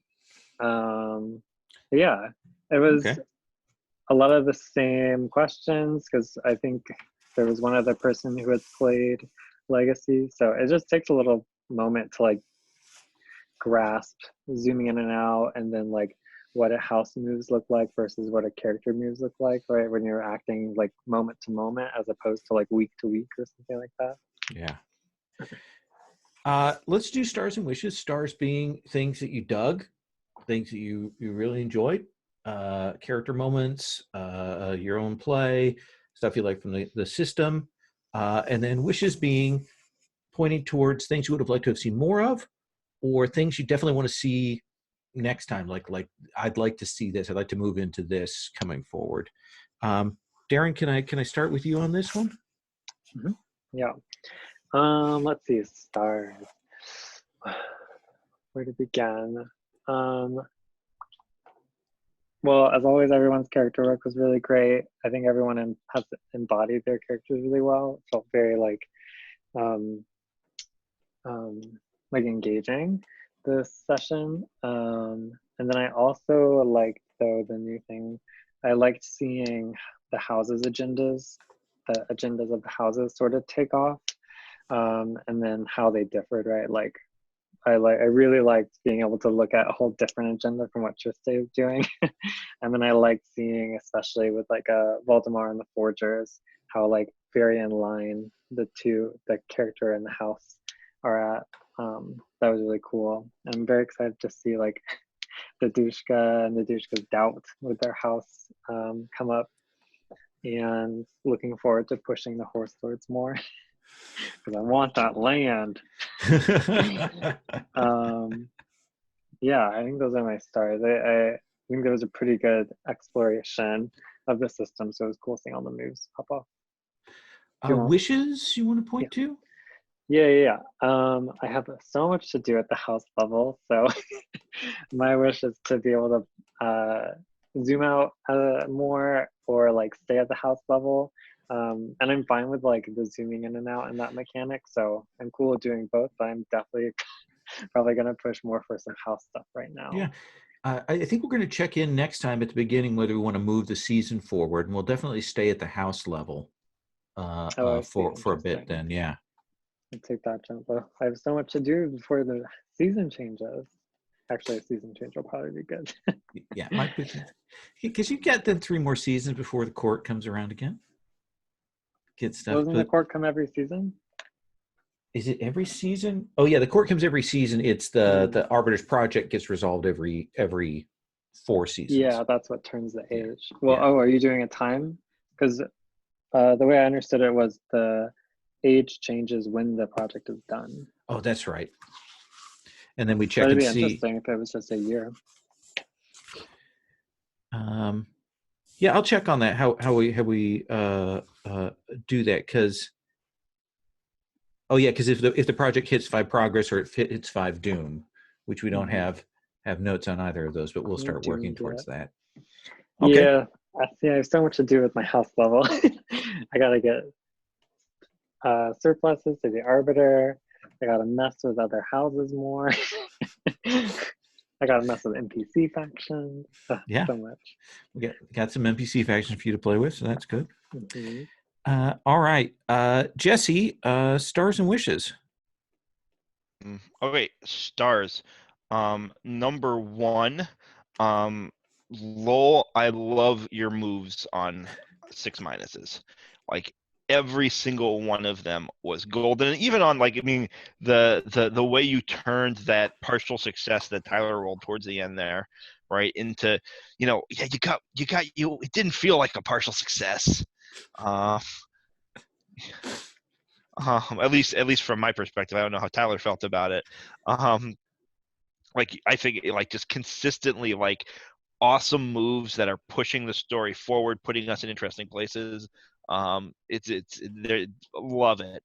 I also just wanted to spotlight. I could give stars to everyone. Everyone's doing an awesome job. I'm having a ton of fun. But I just wanted to like quickly spotlight like Tyler and Dudushka as like Darren made the point about like working against his house, and I like the way that Dudushka is kind of like both in and out, right? Is like a use like Valdemar is driving the house's agenda, right? Same I think for a large part with Yekaterina. Darren is not Darren. Triste is working in a completely different space than his house, and like Valdemar is a tool of his house in some ways, and not a particularly effective one, I think. Like, because he also has Dudushka also has his own agenda that he's trying to pursue, but the house is trying to manipulate and use him, and it's been a lot of fun to watch like the interaction between those two levels, specifically with there. In terms of wishes, one is sort of like a system thing for the past, and one is something I would like to have an opportunity to do going forward. Sure. The first one is, it felt like I love world building. Session 0 is like one of my favorite things. The way the sort of world building is structured here, I think some of it is just like I understand why you ran it this way, because I don't think in 9 sessions like you could do it any other way and have it make sense. Mm-hmm. But like it felt a lot like parallel play to me, where we were each sort of like, instead of like riffing on the things that we were building and talking back and forth, and like there was a lot of, okay, I'm going to answer my questions and then you're going to answer your questions. And I felt like again, like I've run 4 sessions of Urban Shadows where there's like a session and a half of world building, and it's terrible. Like, I mean, it's fun in the moment, but then you're like, but I didn't get to do all the other fun things. So I get it, but it was like, it felt a little bit sort of very parallel. Yeah, and I think that is exacerbated by having less familiar with system. Mm-hmm. Or the setting, like because even me, I'm like, okay, well, what do these questions mean? How are they impacting? Whereas like in regular Legacy, I'm getting to the point where I can feel like I can come in where, yeah, that first timedness of it definitely 100% pushes that parallel play. Yeah. And like there's a piece of it also where like, oh, I gotta think about my next question, because I don't really understand like what that's going to be, and because I'm thinking about my next question, I'm not engaging with everybody else while they're doing their stuff, and that's so like it makes a lot of sense that that's how it plays out, but it still felt like, oh, this could be so much more also. Mm-hmm. And I think with experience and time it would be. But that was just like one observation. And then in terms of something I want to have the opportunity to do, whether as like a quick character or a new character in a different age. But I think even in this age, I want to be able to do more of what Darren's doing. I want to bring in a SEP character. Right. I want to sort of shed some light, whether as a quick character or an NPC or something, just shed some light on some of the other I put in this internal fissure within my house, and I want to see it. Yeah. That's a really good idea of having checking in on some, I mean, making it clear people can bring in viewpoint characters from other parts of it. Yeah. Right. Like we could have given a name to that envoy that Tyler brought in. That I think that's the kind of a viewpoint Yeah. character. Yeah. Exactly. And so I know I'm gonna pick a step character for the next stage, but like independent of that, even like sooner to sort of like get a sense of what they're trying to do. I think I'd like to figure something out there. Okay. What did you, by the way, take for your advance when you? Oh, I didn't tell you that. I took, I didn't put the name in, but when you personally, I'll grab the name in a second. When you personally add a surplus to your house's wealth, pick 1 point per point of cunning. Treat those present to luxury and celebrations, gaining fleeting advantage on mood rolls. Gain a clue to how you can remove a need and gain a fleeting advantage on the clue. Gain a free option to pick the next time you prepare a provision. Exaggerate its value and get influence in the buyer when you sell it. So that would have. Oh, those are nice. Yeah, well, I was trying to pull that surplus, and then you use that move, but alas, my rolls did not go as I would have hoped. Josh, stars and wishes. Yeah. Great session, honestly. Again, I could give individual stars to everyone here for the character work and the role playing that they did, which I really enjoyed. I think if I had to pick an individual moment, an individual thing, I really liked the end. I really liked that last scene, that negotiation with the Fae, with the Fae of Sniadosh. It was very interesting to actually, because we have been playing very much in the historical elements of this system and this campaign, even with like the cool river and the fancy water spirits, and then to have like a full-on talk with the Fae that control this forest it was just a very fun turn that I enjoyed. It was a cool thing to watch. If wishes, I guess. Yeah. I mean, this is my first time playing a legacy system, but I think now I do get it enough now. I was still coming to terms, and I think now I have a pretty decent foundation. I'll probably go over the rules again before next session, but I think now that I'm comfortable, I'm just looking forward. I'm just looking forward to playing again, and trying to see where I can go. Honestly, I think one of the things that the books don't do the best job of is showing you what level of abstraction you need to be working at. Yeah, I think, and that has been like, I ran this twice where I absolutely was dog's breakfast, and it wasn't until the third time I got it that I was like, oh, I see how we do what's going on at the house level versus the ground level, and so on. But yeah, getting used to that, I think, is the hardest challenge, but it really makes it really, once you have a handle on that, or you're comfortable with it, it really pays off. Yeah. Tyler, I'm going to give you last word here. And I will try to not drone on too long since we're running late. For stars, everybody was phenomenal. I thought we all really got into these characters in extremely interesting, neat ways. Darren, I thought we saw a really full look at Triste. I thought that was really interesting. Jesse, there was an agony to what we saw going with Valdemar that was just great. It was really, it was heart-wrenching and kind of, I was on the edge of my seat going, oh shit, what's happening to him? It was really good. But Josh, you get my big old huge star. I thought there were several moments that you were just so top. I loved our scenes together. I always love our scenes together because I think there's good chemistry between those two characters. But then when you went across the river, I thought that was good. I liked you with the ferryman. I thought everything you did was really just spot on tonight. It was so solid. And Lowell, you scooted us up and down these levels. I mean, it was masterful. It was very good. I agree with you. that this system is something. It takes a bit to get familiar with, and to watch you tonight was just masterful. I mean, it really, really was very good. And you know, a little start of the game, in particular, Free from the Yoke, I like it so much more than Legacy. There's something about it that I find more enjoyable than straight Legacy. It's definitely a little more grounded, yeah. It just feels more graspable. My wishes. I know I'm willing to have that turning of the season, because my house should go in really in a nasty spot.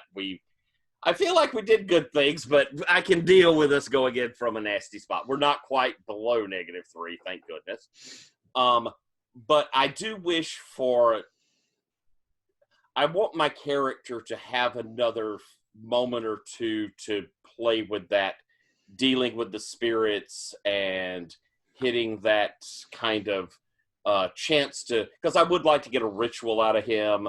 I do plan a role change for him fairly soon.